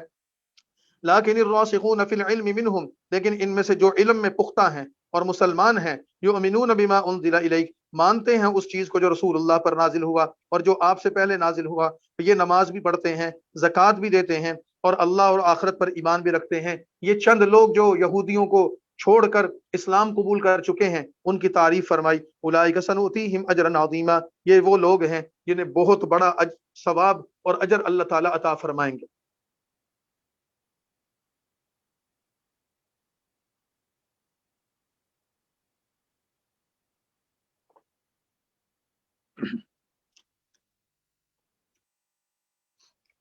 یہودیوں کی مذمت کے بیان میں رسول اللہ صلی اللہ علیہ وسلم کو یہ بتایا گیا ہے کہ یہ وحی صرف پہلی مرتبہ آپ کی طرف نہیں آئی، اس سے پہلے بھی کتنے ہی انبیاء ہیں جو تشریف لائے اور ان کو بھی ایسے ہی حالات کا سامنا کرنا پڑا۔ آنے والے رکوع میں، رکوع نمبر 23 میں ان عنوانات سے فرما رہے ہیں، انا اوحینا الیک کما اوحینا الی نوح، اے نبی صلی اللہ علیہ وسلم، ہم نے آپ کی طرف جو وحی بھیجی ہے، ایسی یہ وحی ویسی ہی ہے جیسی نوح علیہ السلام پر وحی بھیجی تھی اور ان نبیوں پر جو حضرت نوح کے بعد آئے، وَأَوْحَيْنَا إِلَىٰ ابراہیم، اور ابراہیم اور اسماعیل اور اسحاق اور یعقوب اور ان کی اولاد اور عیسیٰ اور ایوب اور یونس اور ہارون اور سلیمان علیہ السلام پر بھی اللہ نے وحی بھیجی، وَآتَيْنَا دَاوُودَ زَبُورًا، اور ہم نے داؤد علیہ السلام کو بھی زبور کتاب عطا فرمائی تھی، وَرُسُلًا قَدْ قَصَصْنَاهُمْ، اور ایسے رسول بھیجے جن کا حال اس سے پہلے ہم تمہیں سنا چکے ہیں، یعنی کئی پیغمبر اس دنیا میں تشریف لائے جن کا نام لے کر، جن کی امتوں کے حالات و واقعات کو رسول اللہ صلی اللہ علیہ وسلم کے سامنے قرآن کریم نے آ کر ذکر کیا، وَرُسُلًا لَمْ نَقْصُصْهُمْ عَلَيْكَ، اور کتنے ہی پیغمبر ایسے تھے کہ اے نبی ہم نے ان کے حالات و واقعات آپ کو نہیں سنائے، اس میں اللہ کی حکمت ہے۔ اور ان نبیوں میں سے جن نبیوں میں سے حالات و واقعات بیان کیے گئے، وَكَلَّمَ اللَّهُ مُوسَىٰ تَكْلِيمًا، موسیٰ علیہ السلام بھی ہیں جنہوں جو اللہ کے نبی تھے اور اللہ نے موسیٰ سے خاص طور پر کلام فرمایا تھا، رسلا مبشرین و منذرین، ہم نے پیغمبر بھیجے خوشخبری دینے والے اور وہ ڈرانے والے۔ کیوں آئے تھے؟ لئلا یکون للناس علی اللہ حجہ، تاکہ لوگوں کا اللہ پر پیغمبروں کے بعد الزام نہ رہے، پیغمبر آ کر اللہ کی دعوت لوگوں کو دے دیں، لوگ قبول کریں، ان کی مرضی رد کر دیں، ان کی مرضی، کل کو کوئی یہ شکوہ نہ کرے کہ ہمیں ہدایت کا راستہ بتانے والا کوئی نہیں آیا تھا، اور اللہ غالب اور حکمت والا ہے۔ لیکن اللہ یشہد بما انزل الیک، لیکن اللہ اس بات پر گواہ ہے جو کچھ تم پر نازل کیا، اسے اپنے علم سے اللہ نے نازل کیا، یعنی یہ قرآن اور یہ قرآن کے مفاہیم و مضامین یہ اللہ کا علم تھا، اللہ نے اپنے علم کے خزانوں میں سے نکال کر اسے رسول اللہ کو عطا کیا۔ والملائکۃ یشہدون، اللہ بھی اس پر گواہ ہے، فرشتے بھی اس پر گواہ ہیں۔ وکفیٰ باللہ شہیدا، اور گواہی دینے کے لیے اللہ سے بڑھ کر کس کی گواہی ہو سکتی ہے، لہذا وہ گواہی کافی ہے۔ ان الذین کفروا، اس قرآن کے بعد، اس قرآن کے آنے کے بعد جو لوگ کافر ہیں اور اللہ کے راستے سے روک رہے ہیں، قد ضلوا ضلالا بعیدا، وہ بڑی دور کی گمراہی میں جا پڑے ہیں۔ ان الذین کفروا وظلموا، اور بے شک جو لوگ کافر ہیں اور ظلم کر رہے ہیں، اللہ انہیں کبھی معاف نہیں کرے گا، نہ ان کو سیدھے راستہ دکھائے گا، الا طریق جہنم، ہاں ان کو ایک راستہ ایسا ملے گا جو دوزخ کی طرف جاتا ہے اور وہ اس دوزخ میں ہمیشہ رہیں گے۔ وَكَانَ ذَلِكَ عَلَى اللَّهِ يَسِيرًا، اور ان کو دوزخ میں ڈال کر ہمیشہ وہاں رکھنا اللہ پر بڑا آسان ہے۔ یا ایھا الناس قد جاءکم الرسول بالحق من ربکم، لوگوں کو، تمام دنیا کے انسانوں کو مخاطب ہو کر فرمایا، اے لوگو، تمہارے پاس تمہارے رب کی طرف سے اللہ کا رسول آ چکا ہے اور وہ حق بات لے کر آ چکا ہے، تم اس بات کو مان لو تاکہ تمہارے بھلا ہو جائے۔ وَإِن تَكْفُرُوا، اور اگر تم انکار کرو گے تو وہ اللہ ہی کا زمین و آسمانوں میں حکومت اور اقتدار ہے اور اللہ ہر چیز کا علم اور حکمت رکھنے والا ہے۔ یا اہل الکتاب، یہودیوں کے خطاب کے بعد 171 نمبر آیت سے عیسائیوں کو خطاب۔ یہودیوں کو تو یہ کہا گیا تھا کہ تم نے نبیوں کو قتل کیا، تم نے انبیاء کی توہین کی، حضرت عیسیٰ علیہ السلام کے تم دشمن بنے، ان کے جرائم یہ تھے۔ عیسیٰ علیہ السلام کے پیروکار جو عیسائی ہیں، یہ بھی اہل کتاب ہیں، ان کے جرائم بتائے جا رہے ہیں کہ تم بھی اعتدال کے راستے پر نہیں ہو، تم نے غلو کیا، غلو مطلب مبالغہ کیا۔ حضرت عیسیٰ اللہ کے پیغمبر تھے، اللہ کے بندے تھے، مریم کے بیٹے تھے، اور تم نے حضرت عیسیٰ کے بارے میں یہ گمان کیا کہ نعوذ باللہ وہ خدا کے بیٹے ہیں اور مریم اللہ کی بیوی ہے، نعوذ باللہ، اور تم نے مریم کو اور عیسیٰ کو اور اللہ کو خدا قرار دیا، یا تم نے مریم کو اور تم نے حضرت عیسیٰ کو اور خدا تعالیٰ کو اور روح القدس کو خدا قرار دیا۔ گویا کہ عیسائیوں نے ایک خدا کی بجائے 3 خدا مانے۔ تو اللہ فرما رہے ہیں کہ دنیا میں 3 خدا نہیں، خدا تو ایک ہی ہے، وحدہ لا شریک ایک ہی ہے۔ عیسیٰ علیہ السلام کے بارے میں تمہارا عقیدہ بھی غلط ہے، لہذا یہاں سے اہل کتاب میں، اہل کتاب کے ایک گروہ جو نصارہ ہیں، آیت نمبر 171 سے ان کو خطاب، یا اہل الکتاب، اے اہل کتاب، لا تغلو فی دینکم، تم اپنے دین میں حد سے نہ نکلو، ولا تقولوا علی اللہ الا الحق، اور اللہ کی شان میں ایسی بات نہ کہو جو مناسب نہیں ہے، انما المسیح عیسی ابن مریم رسول اللہ، بے شک عیسیٰ علیہ السلام جو مسیح بھی ہیں، جو ابن مریم ہیں یعنی مریم کے بیٹے ہیں، وہ اللہ کے رسول ہیں، وہ کلمتہ، اور اللہ کا ایک کلمہ ہے۔ آل عمران میں ہم نے بتایا کہ کلمت اللہ ہونے کا مطلب اللہ نے ان کو اپنے لفظ کن سے پیدا کیا ہے، القاہا الی مریم وروح من، جسے اللہ نے مریم تک پہنچایا اور اللہ کی طرف سے وہ ایک جان تھے، فآمنوا باللہ ورسلہ، اللہ اور اس کے رسولوں پر ایمان لاؤ، ولا تقولوا ثلاثہ، اور یہ نہ کہو کہ نعوذ باللہ خدا تین ہے، انتہوا خیر لکم، تمہارے لیے بہتر ہے کہ اس غلط اور بری بات کو چھوڑ دو، بے شک اللہ اکیلا معبود ہے، سبحانہ ان یکون لہ ولد، وہ اللہ اس سے پاک ہے کہ اس کی اولاد ہو، زمین و آسمان میں بادشاہی اسی کی ہے، اور اللہ کارساز اور کافی ہے۔ لن یستنکف المسیح ان یکون عبدا للہ، مسیح خدا کا بندہ بننے سے ہرگز عار نہیں کرے گا۔ عیسائی کہتے تھے کہ حضرت عیسیٰ علیہ السلام کو اگر ہم اللہ کا بیٹا نہ کہیں اور ان کو اللہ کا بندہ قرار دے دیں تو اس میں حضرت عیسیٰ کی توہین ہے، اس میں حضرت عیسیٰ علیہ السلام کا مقام کم ہوتا ہے۔ تو فرمایا کہ حضرت عیسیٰ علیہ السلام خود اللہ کا بندہ بننے میں کوئی عار محسوس نہیں کرتے، وہ تو اپنے آپ کو اللہ کا بندہ کہتے ہیں۔ وَلَلْمَلَائِكَةُ الْمُقَرَّبُونَ، اور نہ ہی اللہ کے مقرب اور بڑے بڑے فرشتے اللہ کی بندگی سے عار محسوس کرتے۔ وَمَن يَسْتَنْكِفْ عَنْ عِبَادِهِ، اور جو کوئی اس کی بندگی سے انکار کرے گا تو اس کا مطلب ہے اس نے تکبر کیا۔ جب ہم کہتے ہیں اللہ کے سامنے ہم اللہ کے بندے ہیں تو ہم عاجزی کرتے ہیں، اللہ کو یہ عاجزی پسند ہے، اور جب کوئی تکبر کرتا ہے تو وہ اپنی بندگی سے انکار کرتا ہے۔ وَيَسْتَكْبِرْ، جو تکبر کرے گا، اللہ کی بندگی سے انکار کرے گا، تو پھر حشر کے دن اللہ اس کو سامنے لائے گا، پھر پوچھے گا کہ اب ذرا تکبر کر کے بتا، تو پھر اللہ کے سامنے کس منہ سے پیش ہوگا۔ فَأَمَّا الَّذِينَ آمَنُوا وَعَمِلُوا الصَّالِحَاتِ، جو لوگ ایمان لائے اور انہوں نے اچھے کام کیے، انہیں تو ان کو پورا ثواب دے گا اور اللہ اپنے فضل سے ان کو اور زیادہ دے گا، اور جن لوگوں نے انکار کیا، تکبر کیا، ان کے لیے دردناک عذاب ہے۔ وَلَا يَجِدُونَ لَهُم مِّن دُونِ اللَّهِ، اللہ کے سوا وہ اپنا کوئی دوست اور مددگار نہیں پائیں گے۔ یا ایھا الناس، ساری باتیں ہو گئیں، اے انسانوں، دنیا کے تمام انسانوں، قد جاءکم برہان من ربکم، تمہارے پاس تمہارے پروردگار کی طرف سے دلیل آ چکی ہے، وانزلنا الیکم نورا مبینا، اور ہم نے تمہاری طرف ایک ظاہری روشنی بھیج دی رسول اللہ کے کردار کی شکل میں، قرآن کریم کی تعلیمات کی صورت میں۔ لہذا فَأَمَّا الَّذِينَ آمَنُوا بِاللَّهِ، اب جو اللہ پر ایمان لایا اور اس نے اللہ کی رسی کو مضبوطی سے پکڑ لیا، انہیں اللہ اپنی رحمت اور فضل سے جنت میں داخل کرے گا اور اپنے تک ان کو سیدھا راستہ دکھائے گا۔ لہذا جو گمراہ ہیں وہ دوزخ میں جائیں گے۔ سورہ نساء کی آخری آیت میں کلالہ کا حکم بیان کر رہے، وراثت کے مسائل میں ہم نے بتایا تھا کہ کوئی شخص فوت ہو جاتا ہے اور اس کے والدین میں سے والدین یا دادا دادی وغیرہ میں سے بھی کوئی زندہ نہیں، اور اس کی اولاد بیٹا بیٹی یا پوتا پوتی میں سے بھی کوئی زندہ نہیں، تنہا شخص فوت ہوا، نہ اوپر والدین میں اور نہ نیچے اولاد میں کوئی موجود ہے، ایسے شخص کو کلالہ کہا جاتا ہے۔ تو بعض لوگوں نے رسول اللہ سے سوال کیا، یا رسول اللہ، کلالہ کے بارے میں کیا حکم ہے؟ وراثت کی آیت میں سورہ نساء کے شروع میں دوسرے رکوع میں ہم نے اس کی کچھ تفصیل وہاں ذکر کی تھی، تو قرآن کریم نے اس سوال کا جواب دے کر اس صورت کو مکمل کر دیا۔ آپ صلی اللہ علیہ وسلم سے یہ سوال کرتے ہیں کلالہ کے بارے میں، قل اللہ یفتیکم فی الکلالہ، کہہ دو اللہ تمہیں کلالہ کے بارے میں یہ حکم دیتا ہے، ان امرؤ ہلک لیس لہ ولد، اگر کوئی شخص مر جائے جس کی اولاد نہ ہو اور اس کی ایک بہن ہو تو اس کو اس کے تمام ترکے کا نصف حصہ ملے گا، وہو یرثھا ان لم یکن لہا ولد، اور وہ شخص اس بہن کا وارث ہوگا اگر اس کی کوئی اولاد نہ ہو، فإن كانت اثنتین، اور اگر دو بہنیں ہیں مرنے والے کی، فلہما الثلثان، تو انہیں کل ترکہ میں سے 2/3 حصہ ملے گا، وإن كانوا اخوة، اور اگر چند بھائی، وإن كانوا اخوة رجالا ونساء، اور اگر مرنے والے کی اولاد یا والدین میں سے کوئی نہیں لیکن بہن بھائی چند موجود ہیں، تو فللذکر مثل حظ الانثیین، تو پھر ایک مرد کو 2 عورتوں کے حصے کے برابر ملے گا۔ یبین اللہ لکم ان تضلوا، اللہ تم سے یہ ساری چیزیں اس لیے بیان کر رہا ہے تاکہ تم زیادتی نہ کرو، تم گمراہ نہ ہو جاؤ۔ واللہ بکل شیء علیم، اور اللہ ہر چیز کو جاننے والا ہے۔ یہاں بس سورہ نساء مکمل ہو گئی۔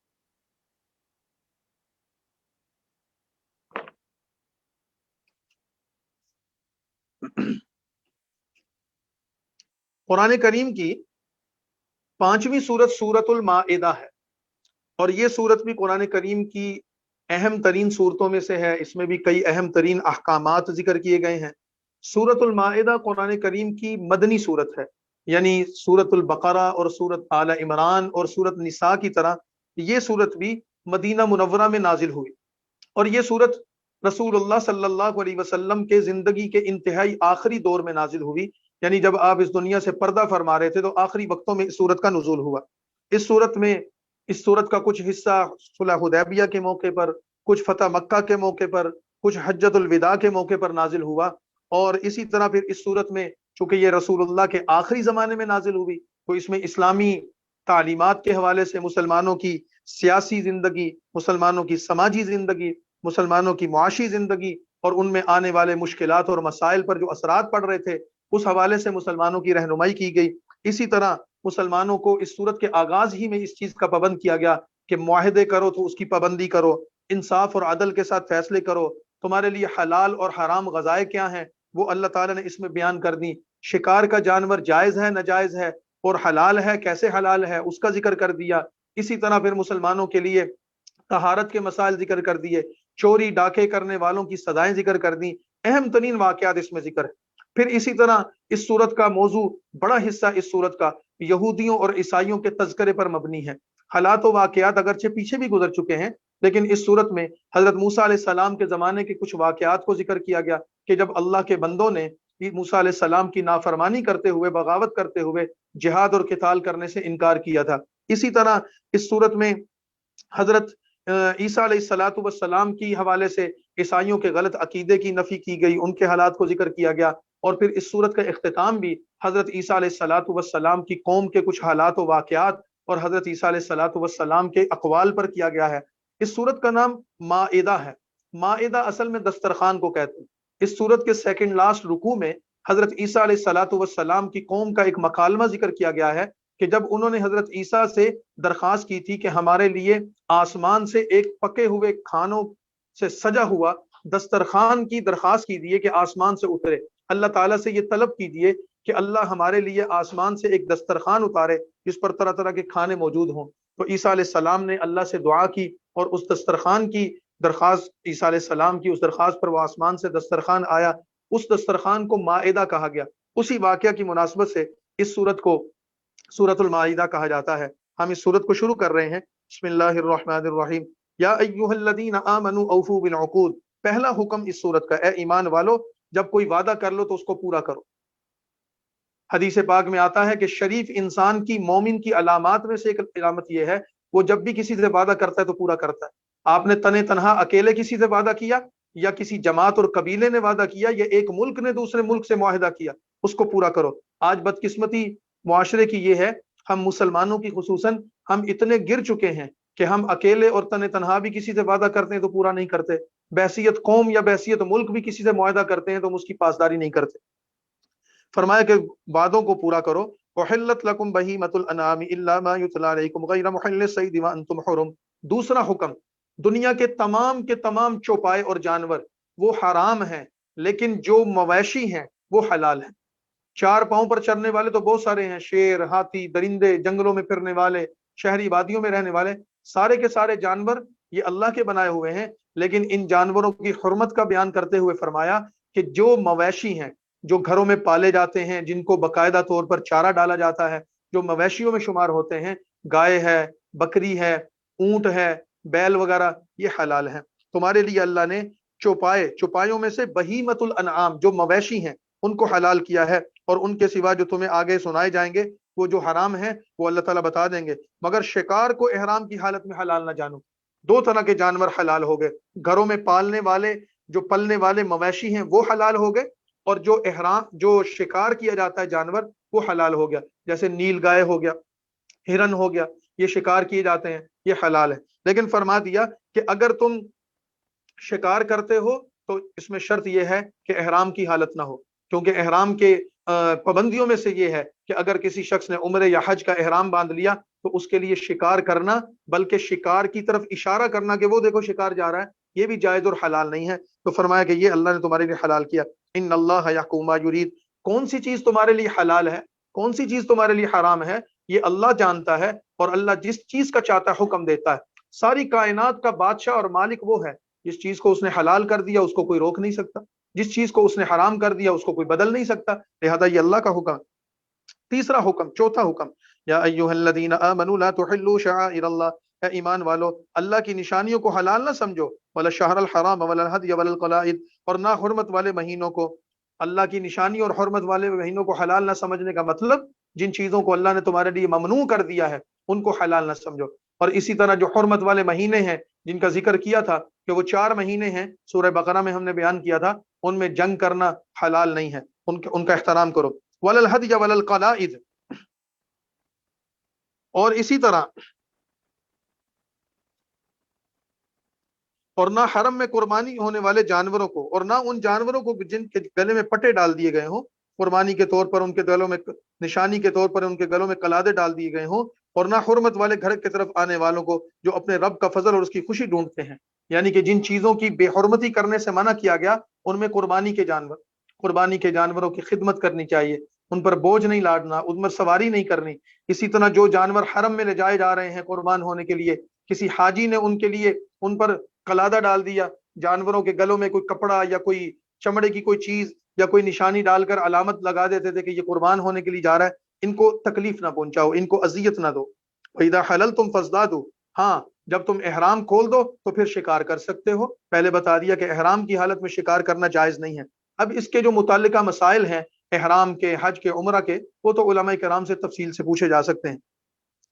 وَلَا يَجْرِمَنَّكُمْ شَنَآنُ قَوْمٍ أَن صَدُّوكُمْ عَنِ الْمَسْجِدِ الْحَرَامِ أَن تَعْتَدُوا، اور تمہیں اس قوم کی دشمنی جو تمہیں حرمت والی مسجد سے روکتی تھی اس بات کا باعث نہ بنا دے کہ تم زیادتی کرنے لگو۔ صلح حدیبیہ میں مسلمانوں کو عمرہ کرنے سے روک دیا تھا، مسلمانوں کو مکہ سے نکلنے پر مجبور کر دیا تھا، حرم میں نماز ادا کرنے سے روک دیا گیا تھا، تو یہ صورت نازل ہوئی مسلمانوں اب جب تم پر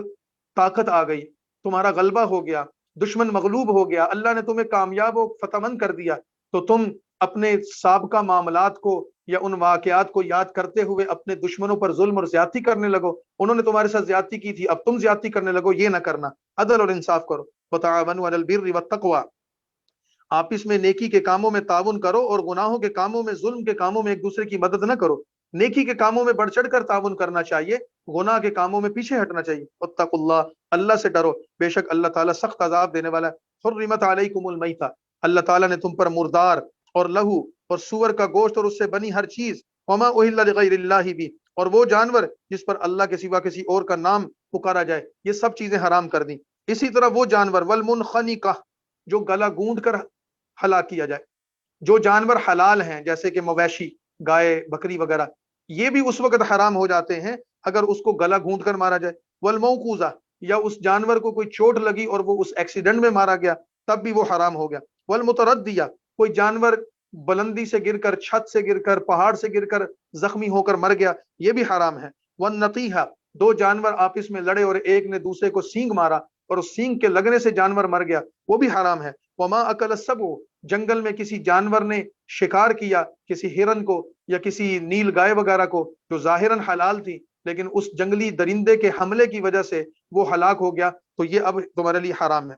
الا ما ذکیتم، ہاں ان تمام شکلوں میں کسی جانور کو چوٹ لگی، کوئی بیمار ہوا، کسی جانور کا ایکسیڈنٹ ہوا، کسی جانور کو کسی درندے نے شکار کیا، ابھی وہ زندہ تھا، اس زخم سے زخمی تھا، چور چور تھا، لیکن مرا نہیں تھا کہ اس کے مرنے سے پہلے تم نے اس کو ذبح کر دیا، تب وہ حلال ہوگا، ورنہ وہ حلال نہیں ہوگا۔ وما ذبح علی النصب وان تستقسموا بالازلام، اور وہ جانور جو کسی تھان پر ذبح کیا جائے اور جو جوئے کے تیروں سے تقسیم کرتے ہو۔ جاہلیت کے دور میں بتوں کے سامنے مذبح خانے بنے ہوتے تھے، جیسے آج بھی ہندوؤں کے ہاں یا مختلف اقوام جو شرک کرتی ہیں وہاں پر بتوں کے نام پر جانوروں کو لا کر کاٹا جاتا تھا، فرمایا یہ جانور حرام ہے۔ اسی طرح جاہلیت کے دور میں اونٹوں کو یا جانوروں کو فال نکالی جاتی تھی اور اس فال نکال کر مختلف طریقوں سے ان کے گوشت کو تقسیم کیا جاتا تھا اور وہ بتوں کے نام پر فالیں نکلتی تھیں، فرمایا یہ سارے کے سارے میں شرکیہ کام ہے اور حرام کام ہے۔ ذالکم فسق، یہ سب کچھ گناہ ہے، یہ نہ کرو۔ الیوم یئس الذین کفروا، آج تمہارے دین سے کافر نا امید ہو گئے، سو ان سے نہ ڈرو، یعنی تمہارا غلبہ ہو گیا، اللہ سے ڈرو۔ الیوم اکملت لکم دینکم،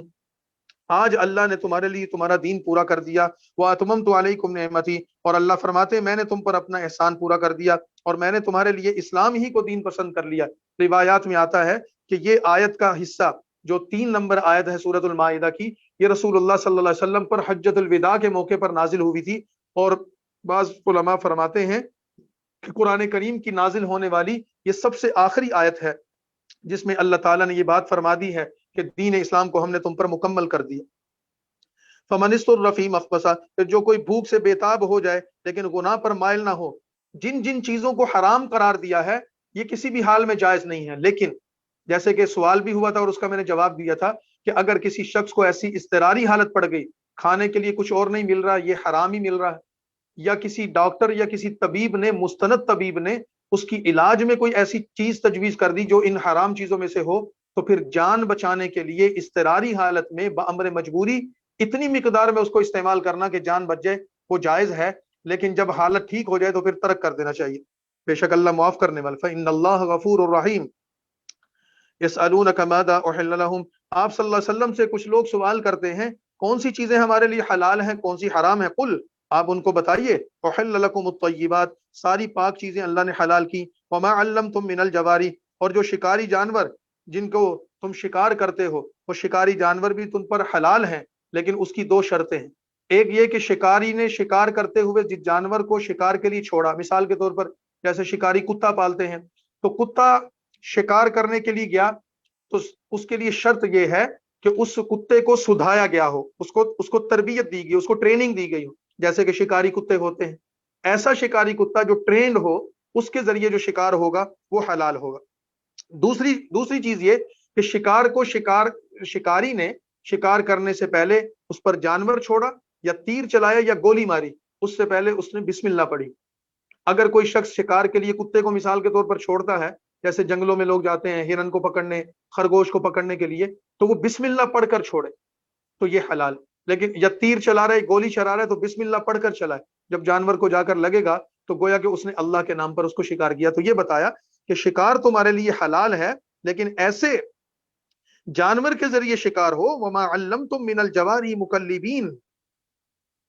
جسے شکار پر دوڑنے کی تعلیم دی گئی ہو اور انہیں سکھاتے ہو، انہیں ٹریننگ دیتے ہو، اور اس کے ساتھ ساتھ تم نے جو اللہ کا اس پر نام لیا ہو، فَكُلُوا مِمَّا أَمْسَكْنَا عَلَيْكُمْ وَاذْكُرُوا اسْمَ اللَّهِ عَلَيْهِ، اس میں سے کھاؤ جو تمہارے لیے وہ پکڑ کر لاتے ہیں اور اس پر تم نے اللہ کا نام لیا، اللہ سے ڈرتے رہو، ان اللہ سریع الحساب، بے شک اللہ جلد حساب لینے والا ہے۔ اليوم احل لكم الطیبات، اور جو حلال چیزوں کے بارے میں پوچھا گیا، آج تمہارے لیے اللہ نے سب پاکیزہ چیزیں حلال کرنے کا اعلان کر دیا۔ وطعام الذین اوتوا الکتاب حل لکم، اہل کتاب کا کھانا بھی تمہارے لیے حلال ہے، کسی یہودی سے کھانا کھانا، کسی عیسائی سے کھانا کھانا، ان کا جھوٹا کھانا حلال ہے۔ اور وطعامکم حل لہم، اور تمہارا جھوٹا، تمہارا کھانا ان کے لیے حلال ہے۔ کھانے سے مراد جھوٹا بھی ہے اور کھانے سے مراد ذبیحہ بھی ہے۔ ایک مسلمان کے ہاتھوں سے ذبح ہو تو یہودی اور عیسائی کھا لیں، جائز ہے۔ ایک عیسائی اور یہودی کے ہاتھ سے ذبح کیا ہوا جانور مسلمان کھا سکتا ہے، جائز ہے، لیکن شرط یہ ہے کہ واقعی یہودی ہو، واقعی عیسائی ہو، اور اس نے اللہ کے نام پر اس کو ذبح کیا، کیونکہ جو اصل یہودی ہوگا یا اصل عیسائی ہوگا وہ جانور کو ذبح اللہ کے نام پر ہی کرے گا۔ لیکن آج کل جیسے مغربی اقوام ہیں، مغربی ممالک میں رہنے والے لوگ ہیں، وہ مذہباً علامتاً تو اپنے آپ کو یہودی یا عیسائی کہتے ہیں، لیکن عقیدتاً ان کا مذہب دین سے، یہودیت یا عیسائیت سے کوئی تعلق نہیں ہے، وہ زیادہ تر لوگ دہریے ہیں۔ لہذا یہ یقین کر لے کہ یہودی یا عیسائی کے ہاتھ کا ذبیحہ اگر اس نے واقعی اللہ کے نام پر اس کو ذبح کیا تو جائز ہے، لیکن اگر اس کا کام مشکوک ہے تو پھر اس سے بچنا ہوگا۔ تو اہل کتاب کا ذبیحہ تمہارے لیے اور تمہارا ان کے لیے حلال ہے۔ اسی طرح والمحصنات من المؤمنات والمحصنات من الذین اوتوا الکتاب من قبلکم، اور اسی طرح وہ تمہارے لیے پاک دامن مسلمان عورتیں بھی حلال ہیں، کہ کسی مسلمان عورت سے نکاح کرنا چاہو حلال ہے، اور ان یہودیوں اور عیسائیوں اہل کتاب کی بھی پاک دامن عورتوں میں سے کسی سے نکاح کرنا چاہو وہ بھی حلال ہے، اور اس کا ذکر بھی ہم نے سورہ بقرہ میں کیا تھا۔ یقین ہو کہ یہ یہودی ہے، یقین ہو کہ یہ عیسائی مذہب سے تعلق رکھتی ہے، اگر اس کا مذہب واقعتاً یہودی یا عیسائی ہے، حقیقتاً اس مذہب کی تعلیمات پر عمل پیرا ہے، تو مسلمان اس سے نکاح کر سکتا ہے۔ لیکن جس طرح کہ آج کل ذبیحے کے بارے میں بتایا کہ ان کا مذہب اور ان کا دین زیادہ تر لوگوں کا مشکوک ہے، تو جب مغربی ممالک میں، بیرون ممالک میں لوگ نکاح کرتے ہیں وہ احتیاط کریں ایسا نہ ہو۔ اور پھر ساتھ یہ تاکید کر دی کہ ان اہل کتاب سے، کتابیہ عورت سے نکاح کے بعد، اذا آتیتموہن اجورہن محسنین، تم ان سے جب نکاح کرو تو ان کو مہر دے کر نکاح کرو، اور ایسے حال میں کہ تم ان کو نکاح میں لانے والے ہو، مقصد بدکاری کرنا نہ ہو، خفیہ آشنائی کرنے والا نہ ہو، ان سے تعلقات رکھ کے صرف عیش و عشرت مقصود نہ ہو، نکاح کے حقیقی مقاصد ہو تو جائز ہے۔ ومن یکفر بالایمان، اور جو ایمان سے منکر ہو گیا تو اس کی محنت ضائع ہوگی اور آخرت میں نقصان اٹھانے والوں میں ہوگا۔ یا ایھا الذین آمنوا، مسلمانوں کو جو ہدایات دی جا رہی ہیں اس میں یہ بھی ہے جب تم نماز کے لیے اٹھو تو پھر اپنے ہاتھ اپنے منہ کو دھو لو، وایدیکم، اپنے ہاتھ کونیوں تک دھو لو، اپنے سروں پر مسا کرو اور اپنے پاؤں ٹخنوں تک دھو لو۔ یہ وضو کا طریقہ ذکر کر دیا۔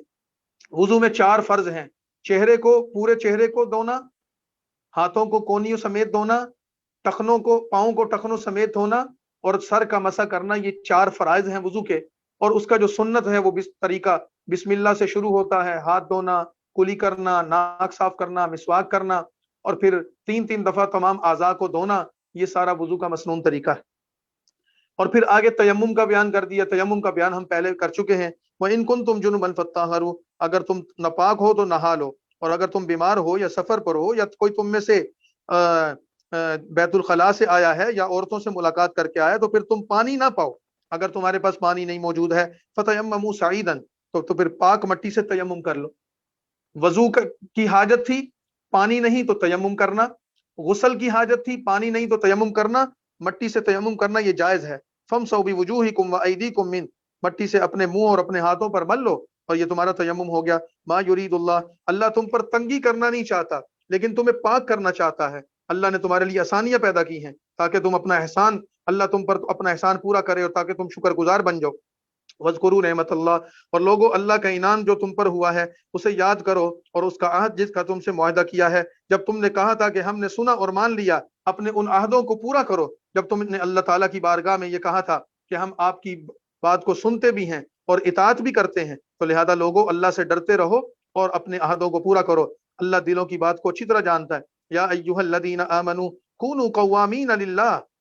اے ایمان والو اللہ کے لیے انصاف کی گواہی دینے کے لیے کھڑے ہو جاؤ۔ جب بھی تمہیں کسی جگہ حق اور سچ کی گواہی دینے کی نوبت آئے تو اللہ کے لیے کھڑے ہو جاؤ، کوئی مصلحہ تمہارے راستے میں رکاوٹ نہ بنے، اور کسی قوم کی دشمنی کے بعد انصاف کو ہرگز نہ چھوڑو۔ اعدلوا اقرب للتقوی، انصاف کرو یہی تقوی کے زیادہ قریب ہے، اور انصاف کرتے ہوئے، عدل کرتے ہوئے، گواہی دیتے ہوئے، واتقوا اللہ، اللہ تعالیٰ سے ڈرتے رہو، جو کچھ تم کرتے ہو اللہ اس سے خبردار ہے۔ اللہ تعالیٰ نے ایمان والوں سے جو نیک کام کرتے ہیں اس بات کا وعدہ کر لیا ہے ان کی مغفرت ہوگی، ان کے لیے بڑا اجر ہوگا۔ والذین کفروا، اور جن لوگوں نے کفر کیا اور ہماری آیتوں کا انکار کیا، اللہ تعالیٰ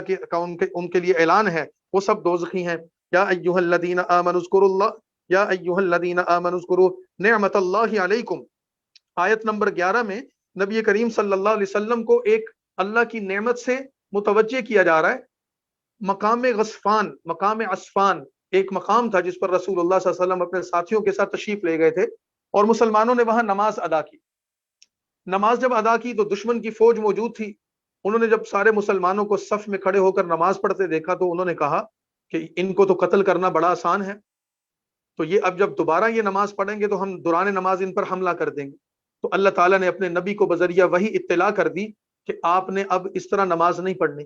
بلکہ آپ جب آئندہ نماز پڑھیں آدھے لوگ نماز میں شامل ہوں اور آدھے لوگ پہرا دیں، اور پھر بقیہ لوگ دوسری رکعت میں شامل ہوں اور جو نماز میں تھے وہ نکل کر پہرا دیں۔ اس کو صلاۃ الخوف کہتے ہیں، جس کا ابھی ہم نے کل گزشتہ روز بیان کیا تھا۔ تو یہ عصفان کے مقام پر رسول اللہ پر یہ آیت نازل ہوئی، تو آپ نے جب صلاۃ الخوف ادا کی تو رسول اللہ صلی اللہ علیہ وسلم کے خلاف جو دشمنوں کا منصوبہ تھا وہ ناکام ہو گیا۔ اس کی طرف اللہ تعالیٰ توجہ فرما رہے کہ یاد کرو اللہ نے تمہیں کیسے بچایا تھا۔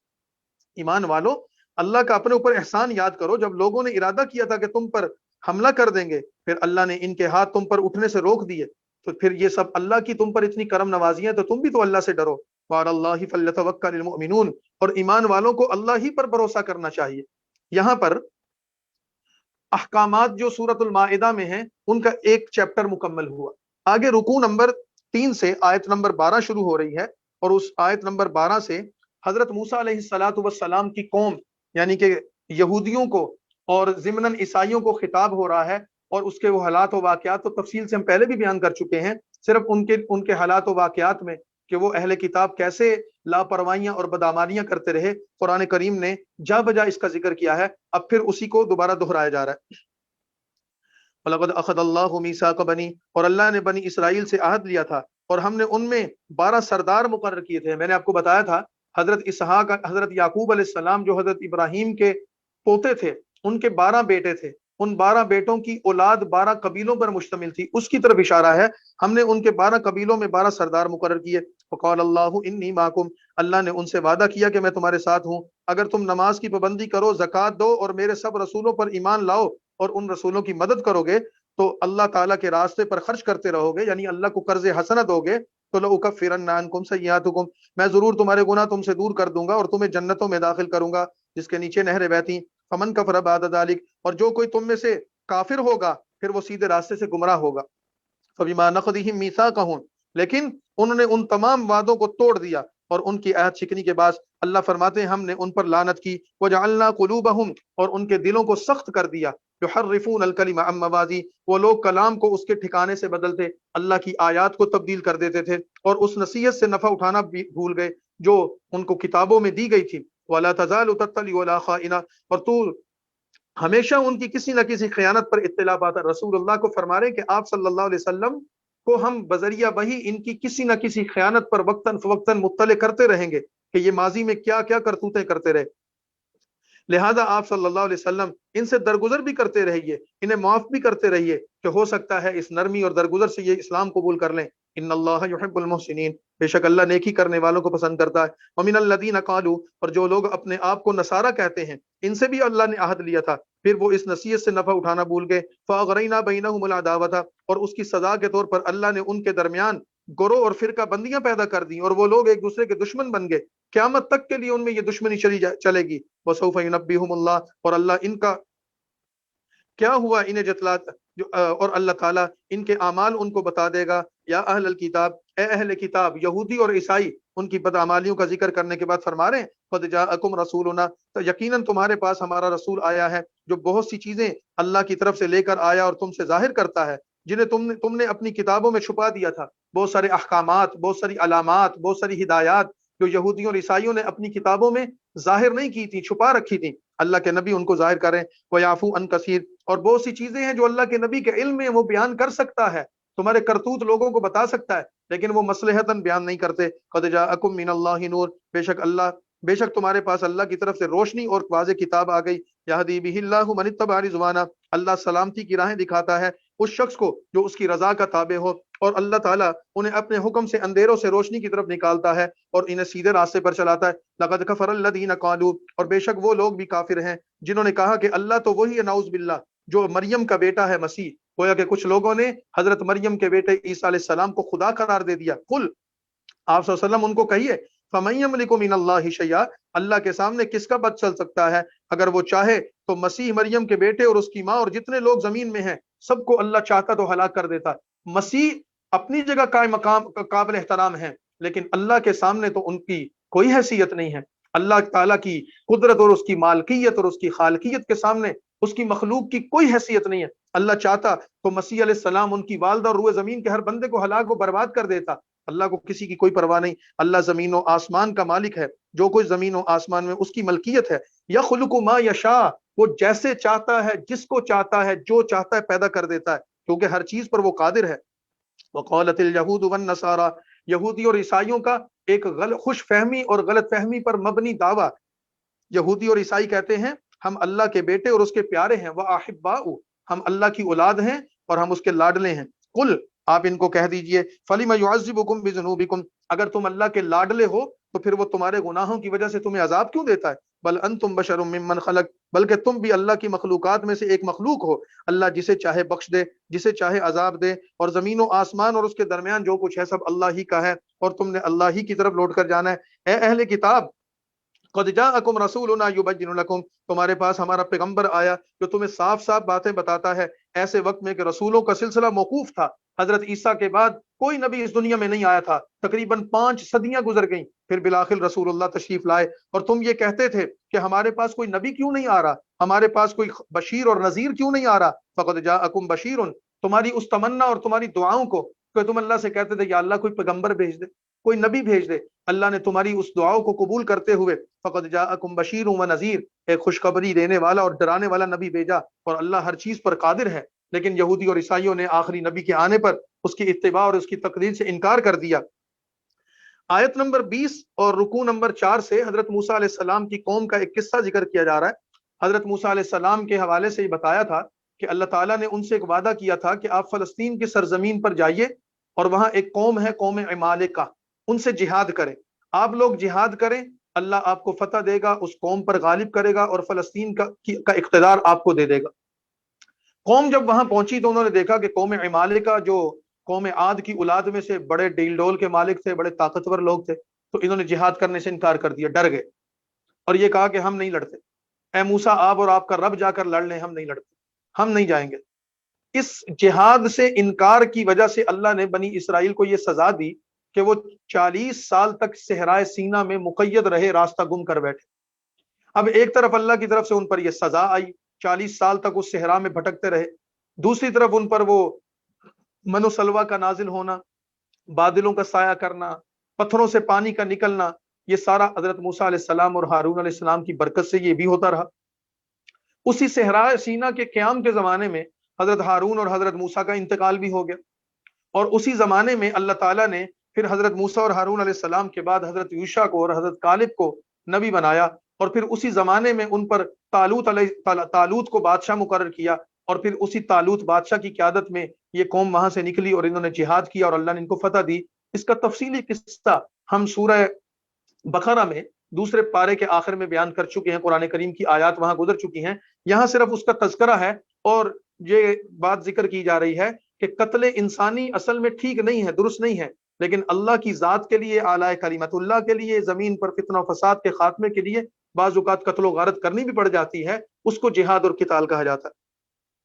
وَإِذْ قَالَ مُوسَىٰ لِقَوْمِهِ يَا قَوْمِ، اور جب اس وقت کو یاد کرو موسیٰ علیہ السلام نے اپنی قوم سے کہا تھا، اے میری قوم، اللہ کا احسان اپنے اوپر یاد کرو کہ جب میں تم میں جس اللہ نے تم میں نبی پیدا کیے اور اللہ نے تمہیں بادشاہ بنا دیا اور وہ تمہیں وہ دیا جو جہان میں کسی اور کو نہیں دیا تھا۔ یا قوم ادخلوا الارض المقدسۃ التي كتب اللہ لكم، اے میری قوم اس فلسطین کی پاک سرزمین میں داخل ہو جاؤ جو اللہ نے تمہارے لیے مقرر کر دی ہے کہ تمہیں اس کا اقتدار ملنے والا ہے، اور پیچھے نہ ہٹنا ورنہ نقصان میں پڑ جاؤ گے۔ قالوا یا موسیٰ ان فیہا قوما جبارین، اور قوم نے کہا کہ اے موسیٰ اس سرزمین پر ہم جانے کے لیے تیار ہیں، لیکن وہاں تو ایک زبردست قوم آباد ہے، وَإِنَّا لَن نَدْخُلَهَا، ہم ہرگز وہاں نہیں جائیں گے یہاں تک کہ وہ خود اس علاقے کو چھوڑ دیں، اور اگر وہ وہاں سے نکل گئے تو ہم ضرور اس ملک میں داخل ہوں گے، گویا کہ ہمیں پکی پکائی مل جائے، ہمیں کوئی کام نہ کرنا پڑے۔ اللہ نے فرمایا،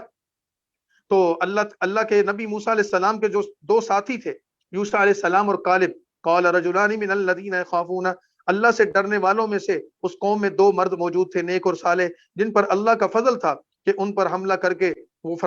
فرمانے لگے کہ اے قوم کے لوگوں بزدلی نہ دکھاؤ، حملہ کر کے دروازے میں گھس جاؤ، پھر جب تم اس دروازے میں، اس شہر کے دروازے میں داخل ہوگے، اللہ کا وعدہ ہے کہ تم ہی غالب رہو گے، وعلی اللہ فتوکلوا، اللہ پر بھروسہ رکھو اگر تم ایماندار ہو۔ قالوا یا موسیٰ، تو قوم نے کہا ہم کبھی بھی وہاں داخل نہیں ہوں گے جب تک کہ ہمارا دشمن وہاں موجود ہے، ہم نہیں جاتے۔ فذهب انت وربک، آپ اور آپ کا رب چلا جائے، فقاتلا، جا کر قتال کر لے، انا ہاہنا قاعدون، ہم تو یہیں بیٹھے ہیں۔ قال رب انی لا املک الا نفسی، موسیٰ علیہ السلام نے قوم کی حالت کو دیکھ کر افسوس کے ساتھ یہ دعا کی، اے میرے رب، میرے اختیار میں تو میری جان کے علاوہ کوئی چیز نہیں، اور میرے بھائی کے علاوہ کوئی میرے کہنے میں نہیں، اے ہمارے درمیان اور اس نافرمان قوم کے درمیان جدائی ڈال دو۔ ناراض ہو گئے موسیٰ علیہ السلام، افسردہ ہو گئے، اتنی نافرمان قوم، اتنی بدعمل قوم۔ موسیٰ علیہ السلام نے فرمایا کہ یا اللہ یہ میرے کہنے میں نہیں ہے، اس قوم کو مجھ سے جدا کر دے، مجھے ان سے جدا کر دے۔ قال فإنها محرمة عليهم 40 سنة، تو اللہ نے فرمایا کہ وہ جس سرزمین پر فتح کی خوشخبری سنائی گئی تھی، جہاد کرنے کے لیے ان کو آمادہ کیا گیا تھا، جب انہوں نے انکار کیا تو 40 سال تک وہ زمین ان پر حرام کر دی گئی کہ سزا کے طور پر ان کو کہا گیا اب تم 40 سال تک راستے میں بھٹکتے رہو گے، یتیہون فی الارض، زمین پر پھرتے رہو گے، تمہیں راستہ نہیں ملے گا، فلا تأس علی القوم الفاسقین، اور ہم تو اللہ فرماتے ہیں کہ نافرمان اے موسیٰ علیہ السلام، ہم نے ان کے لیے سزا کا فیصلہ کر دیا ہے، اب آپ اس نافرمان قوم پر افسوس نہ کیجئے، ان کو اپنی سزا پوری کرنے دی۔ پھر 40 سال کے بعد وہ سزا ختم ہوئی، راستہ ملا، اور پھر وہ قوم عمالقہ سے جا کر لڑے، فتح ہوئی، اور اللہ نے اپنے وعدے کے مطابق ان کو وہاں غلبہ دیا، اور وہ فلسطین پر جا کر غالب آ گئے۔ اسی ضمن میں آگے رکوع نمبر 5 میں جب جہاد اور قتال کا ذکر آیا تو یہ بتانا مقصود ہے کہ اصل میں قتال اور جہاد یہ اللہ کے حکم سے ہوتا ہے، ورنہ کسی انسان کو قتل کرنا یہ جائز نہیں ہے۔ اور پھر اسی ضمن میں ایک واقعہ ذکر کیا ہے، حضرت آدم علیہ السلام کے 2 بیٹے تھے، ایک کا نام قابیل تھا اور دوسرے کا نام حابیل۔ قابیل اور حابیل یہ دو لڑکے ایسے تھے کہ جن کے درمیان تنازع ہوا، اور حابیل نے اپنے بھائی قابیل نے اپنے بھائی حابیل کو قتل کر دیا۔ قرآن کریم نے واقعہ یہ ذکر کیا ہے جس کی تفصیلات روایات حدیث میں ملتی ہیں کہ نبی کریم حضرت آدم علیہ السلام کے زمانے میں، اس زمانے میں حضرت حوا کے ہاں جو اولاد ہوتی تھی اس کی صورت یہ ہوتی تھی کہ ایک وقت میں ایک لڑکا اور ایک لڑکی پیدا ہوتے تھے، جڑوا، اور وہ دونوں حقیقی طور پر بہن بھائی شمار ہوتے تھے۔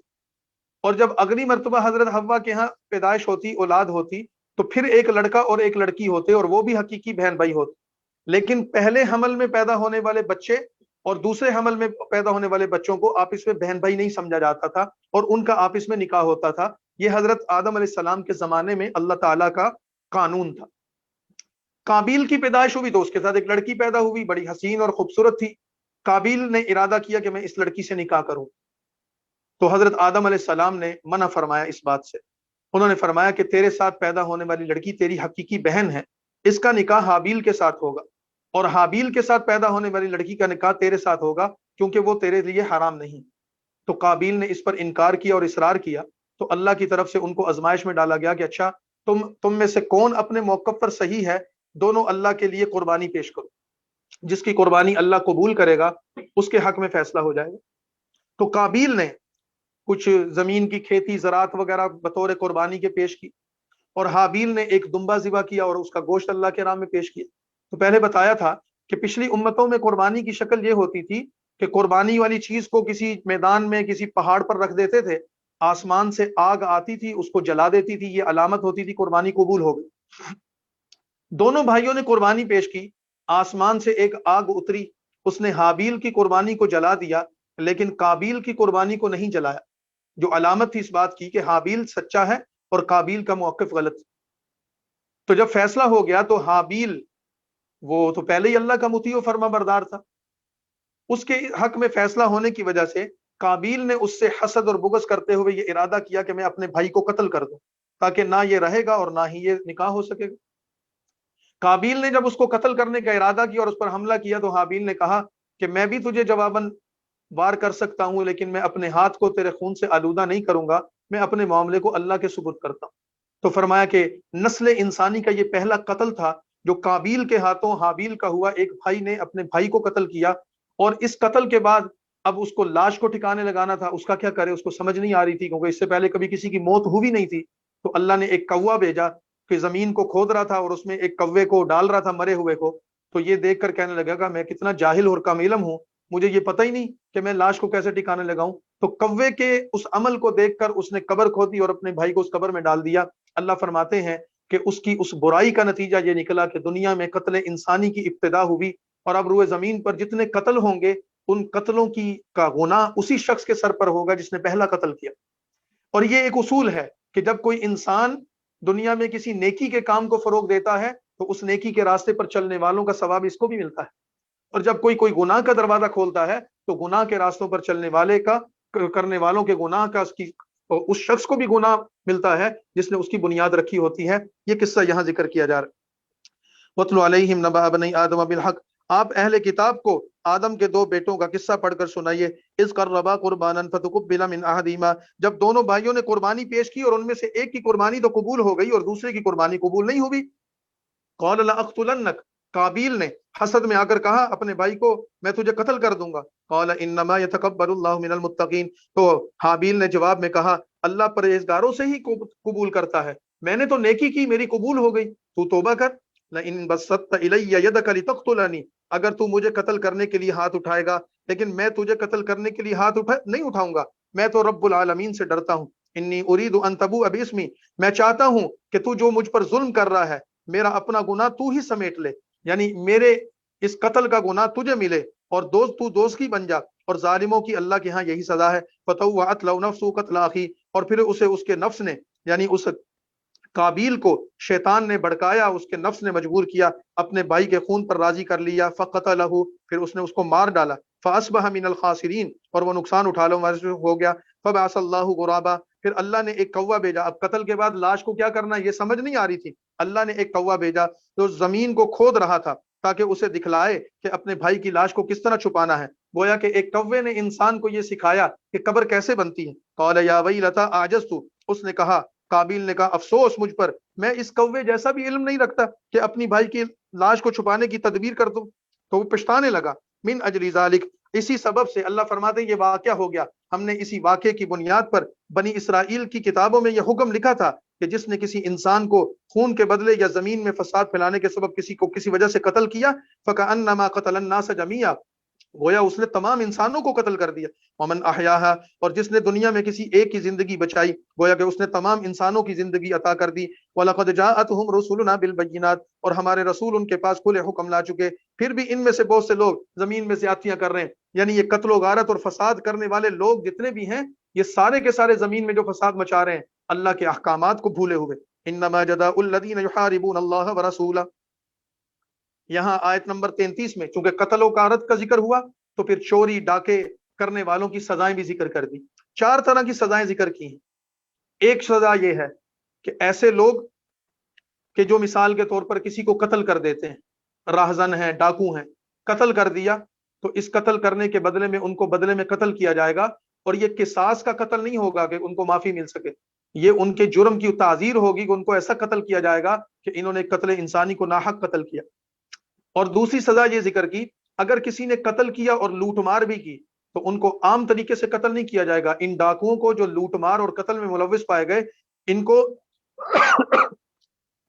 کو سولی پر لٹکا کر قتل کیا جائے گا۔ اور تیسری سزا، اگر کسی نے قتل نہیں کیا صرف لوٹ مار کی تو پھر لوٹ مار کرنے والوں کی سزا یہ ہے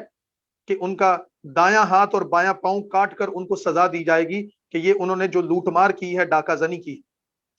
اور چوتھی سزا یہ ہے کہ صرف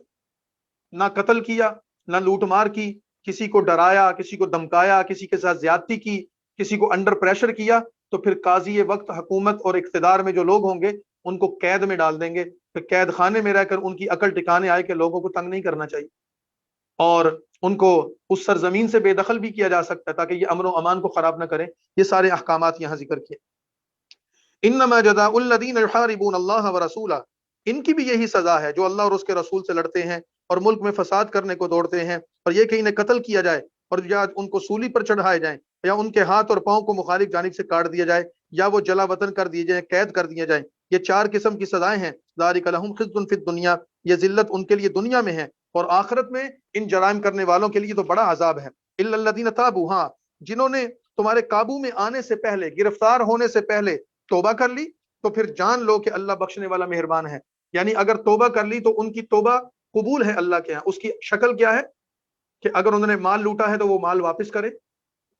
اور گرفتار ہونے سے پہلے اگر کسی قاتل نے اگر اپنی گرفتاری دے دی تو اگر اس کے ورثاء اس کو معاف کر دیں تو پھر اس کو معافی مل جائے گی، اور اگر اس کے ورثاء معاف نہ کریں تو پھر وہ توبہ کرے تو اللہ کے ہاں کوئی امید ہے کہ اس کی پکڑ نہیں ہوگی، لیکن دنیا کے قانون کے تحت اس کو سزا دی جائے گی۔ باقی اس ڈاکوؤں کی سزا کے نظام کے حوالے سے جو جزوی تفصیلات ہیں وہ فقہ کی کتابوں میں موجود ہیں، قانون کی کتابوں میں موجود ہیں۔ یا ایھا الذین آمنوا اتقوا اللہ، اے ایمان والو اللہ سے ڈرو اور اللہ کا قرب تلاش کرو اور اللہ کے راستے میں جہاد کرو تاکہ تم کامیاب ہو جاؤ۔ ان الذین کفروا، بے شک جو لوگ کافر ہیں، اگر ان کے پاس دنیا کی ساری چیزیں موجود ہوں اور دنیا کے سارے مال و دولت کے برابر اتنا ہی اور بھی جمع ہو جائے، دگنا ہو جائے، تو یہ قیامت کے دن عذاب سے بچنے کے لیے اگر اللہ کو پیش کریں گے تو ان سے کچھ بھی قبول نہیں کیا جائے گا۔ ان کافروں کے لیے دردناک عذاب ہے۔ یریدون ان یخرجوا من النار، وہ چاہیں گے کہ آگ سے نکل جائیں، حالانکہ وہ اس آگ سے نہیں نکل سکے گا، اور ان کے لیے ہمیشہ کا عذاب ہوگا۔ والسارق والسارقۃ فاقطعوا ایدیہما، اور اللہ کی طرف سے چور کی سزا یہ ہے، اگر کوئی چور مرد ہو یا عورت ہو، ان دونوں کے ہاتھ کاٹ دو، یہ ان کی کمائی کا بدلہ ہے، اور اللہ کی طرف سے ان کے لیے عبرتناک سزا ہے، اور اللہ غالب اور حکمت والا ہے۔ بعض لوگ کہتے ہیں جی اسلام میں بڑا ظلم ہے اور اسلام میں بڑا جبر ہے، کیا ہے جی کہ اس میں ایسی سخت سزائیں موجود ہیں۔ یہ سزائیں اس وجہ سے ہیں کہ امن قائم، فساد نہ ہو، لوگوں کا ایمان، ان کی جان، ان کی عفت و پاک دامنی کی حفاظت ہو۔ لوگوں کے جان و مان کی حفاظت اسی صورت میں ہے کہ جب یہ سزائیں نافذ ہوں گی۔ لیکن ان سزاؤں کے نافذ کرنے میں ایسا نہیں ہے ادھر سے کسی نے الزام لگایا اور بندہ قتل کر دیا، ادھر سے کسی نے الزام لگایا اور اس کے ہاتھ پاؤں کاٹ دیے، ایسا نہیں ہے۔ اس کے لیے گواہیاں ہیں، اس کے لیے شہادتیں ہیں، اس کے لیے معیار ہے، عدالت کے قانونی تقاضے ہیں، اس کے وہ سارے پروسیس ہیں جس سے گزرنا ہوگا، اس کی تفصیلات فقہ کی کتابوں میں۔ فمن تاب من بعد ذلک، جو اپنے ظلم کے بعد توبہ کر لے اور اس نے اصلاح کر لی تو اللہ اس کی توبہ قبول کرے گا، بے شک اللہ بخشنے والا اور مہربان ہے۔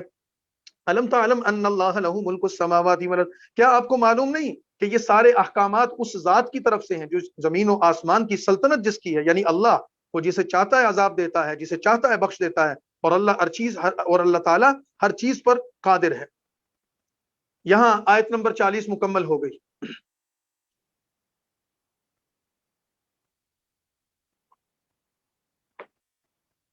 آیت نمبر 41 سے یہ یہاں سے تقریباً 40 41 سے 50 آگے آیت تک ایک رکوع ہے تقریباً، اس میں یہودیوں کی دو سازشوں کا ذکر ہے۔ نبی پاک صلی اللہ علیہ وسلم کے سامنے آئے اور اس کو اللہ تعالیٰ نے بے نقاب کیا۔ ہم نے قرآن کریم میں بارہا یہ بات پڑھی ہے کہ یہودیوں کا یہ طرز تھا کہ وہ رسول اللہ صلی اللہ علیہ وسلم کے سامنے احکامات الہی کو چھپاتے تھے، تورات کے اصل احکام کو بیان نہیں کرتے تھے۔ ایک واقعہ ہوا کہ خیبر جو مدینہ کے قریب ایک علاقہ تھا، وہاں موجود یہودیوں کے ایک مرد اور عورت نے جو شادی شدہ تھے، انہوں نے زنا کیا اور شور ہوا کہ ان کو سزا ملنی چاہیے، تو انہوں نے ان کا فیصلہ رسول اللہ کے پاس بھیج دیا، اور وہاں سے کچھ لوگ بھیجے اور کچھ مدینہ شہر کے منافقوں کو ساتھ شامل کیا اور یہودیوں کو شامل کیا کہ اللہ کے نبی کے پاس اس کا فیصلہ کروائیے، اور یہ تاکید کر کے بھیج دی اگر تو وہ ان شادی شدہ مرد اور عورت کو زنا کی سزا کے طور پر رجم کرنے کا فیصلہ کریں گے تو یہ فیصلہ قبول نہ کرنا ٹال دیں، اور اگر کوئی اور فیصلہ کریں تو پھر وہ قبول کر لیں۔ اسلام میں حکم یہ ہے کہ اگر کوئی غیر شادی شدہ مرد یا عورت زنا کریں تو ان کی سزا 100 کوڑے ہے، سورہ نور میں ہم بیان کریں گے انشاءاللہ، اور اگر کوئی شادی شدہ مرد یا عورت زنا کرے تو اس کی سزا رجم ہے، پتھر مار مار کر اس کو ہلاک کر دیا جائے گا۔ لیکن ان سزاؤں کے لیے شہادتوں کی، گواہیوں کی اور عدالتی پروسیس کی ضرورت ہے، اس کی تفصیلات سورہ نور میں آئیں گی انشاءاللہ۔ جو حکم اسلام میں ہے زانی کے لیے، یہی حکم زانی کا اللہ تعالیٰ نے یہودیوں کی شریعت میں بھی رکھا تھا، لیکن انہوں نے اس کو تبدیل کر کے اس کی جگہ منہ کالا کرنا اور بازاروں میں پھرانا اور یا کوڑے لگانا، اس طرح کی سزائیں نافذ کر دی تھی۔ اب جب یہودی رسول اللہ صلی اللہ علیہ وسلم کے پاس آئے اپنا فیصلہ لے کر، تو اللہ کے نبی صلی اللہ علیہ وسلم نے فرمایا کہ میں، اللہ تعالیٰ نے آپ کو مطلع فرما دیا کہ یہ آئے ہیں اور یہ آپ سے غلط فیصلہ کروانا چاہتے ہیں، آپ کو غلط راستے پر ڈالنا چاہتے ہیں، آپ ان کے درمیان ایسے فیصلہ کریں۔ فرمایا کہ آپ ان سے پوچھیں کہ تورات میں حکم کیا ہے، ہم وہی فیصلہ کریں گے جو تورات میں۔ جب آپ نے ان سے پوچھا تو وہ پریشان ہو گئے، گڑبڑا گئے، ان کو اس سوال یا جواب کی توقع ہی نہیں تھی۔ تو جب وہ آئیں بائیں شائع کرنے لگے تو رسول اللہ صلی اللہ علیہ وسلم نے حضرت عبداللہ بن سلام، جو پہلے یہودیوں کے عالم تھے، مسلمان ہوئے، ان کی موجودگی میں یہودیوں کے ایک بڑے عالم ابن سوریہ کو قسم دی اور کہا کہ بتاؤ اللہ کی کتاب میں جو تورات تمہارے پاس موجود ہے اس میں زانی کی سزا کیا ہے؟ تو جب اس کو قسم دی گئی تو اس نے کہا جی قسم کے بعد تو میں جھوٹ نہیں بول سکتا، تو ہماری کتاب میں بھی زانی کی سزا وہ رجم کرنا ہی ہے۔ تو اللہ کے نبی نے یہ فیصلہ فرما دی، اس سے یہودیوں کا معاملہ جو تھا وہ ہو گیا۔ اسی طرح ایک دوسرا واقعہ یہ ذکر کیا ہے کہ بنو قریظہ اور بنو نذیر، یہ دو قبیلے تھے یہودیوں کے مدینہ میں، اور ان میں سے جو بنو قریظہ تھے وہ کمزور تھے اور بنو نذیر جو تھے وہ طاقتور لوگ تھے۔ اب قرآن کریم نے قصاص کا حکم بیان کیا ہے کہ قتل کے بدلے میں قتل ہے، ہم سورہ بقرہ میں پڑھ چکے ہیں، لیکن قریظہ اور بنو قریظہ اور بنو نذیر نے آپس میں یہ معاملہ طے کر رکھا تھا کہ اگر کسی بنو قریظہ کے کسی بندے نے بنو نذیر کا طاقتور قبیلے کا کوئی بندہ قتل کر دیا تو وہ بدلے میں قاتل کو قصاصاً قتل بھی کرتے تھے اور اس سے خون بہا دگنا وصول کرتے تھے، اور ایک خون بہا انہوں نے 70 وسق کھجوریں مقرر کر رکھی تھی۔ وسق ایک پیمانہ ہے جس پیمانے کو آج کے اعتبار سے اگر کہیں ایک وسق تقریباً 5 من اور 10 سیر 10 کلو کھجوروں کے وزن پر مشتمل تھا۔ تو وہ اگر بنو قریظہ کا بندہ قاتل ہوتا تو اس کو قصاصاً قتل کرتے اور بدلے میں 70 وسق کھجوروں کا دگنا یعنی کہ 140 وسق کھجوریں وصول کرتے، اور اگر قاتل بنو نذیر کا ہوتا، طاقتور لوگوں کا، امیر لوگوں کا، تو وہ صرف اور صرف خون بہا دیتے تھے اور وہ بھی صرف 70 وسق کھجوریں، اس کے علاوہ کچھ نہیں دیتے۔ تو اس طرح کا ایک قتل کا جب واقعہ ہو گیا تو یہ سزا کے طور پر جب یہ معاملہ پیش آیا تو بنو قریظہ نے تقاضا کیا کہ شریعت کے مطابق فیصلہ کرو، تورات کے مطابق فیصلہ کرو۔ انہوں نے قبول نہیں کیا تو یہ معاملہ اللہ کے نبی کے پاس آیا تو رسول اللہ صلی اللہ علیہ وسلم نے فرمایا کہ تمہاری تورات میں اصل فیصلہ کیا ہے؟ تو قرآن نے بتایا کہ ہم نے تورات میں یہ حکم دیا تھا ایک بندہ جو قاتل ہے اس کے بدلے میں اسی بندے کو قتل کیا جائے گا، امیر یا غریب کی تقسیم نہیں کی جائے گی۔ کسی نے کسی کا کان کاٹ دیا تو بدلے میں کان کاٹا جائے گا، کسی کا ناک کاٹ دیا بدلے میں ناک کاٹا جائے گا۔ یہ ساری تفصیلات یہاں ذکر کی۔ یہودیوں کی بدعمالیاں، اپنی کتاب کو جو انہوں نے الٹ پلٹ کر دیا تھا، امیروں کے لیے کچھ اور قانون اور غریبوں کے لیے کچھ اور قانون، رسول اللہ صلی اللہ علیہ وسلم کے ساتھ ان کی دغا بازی، یہ ساری ان آیات میں۔ یا ایھا الرسول، اے نبی صلی اللہ علیہ وسلم، آپ ان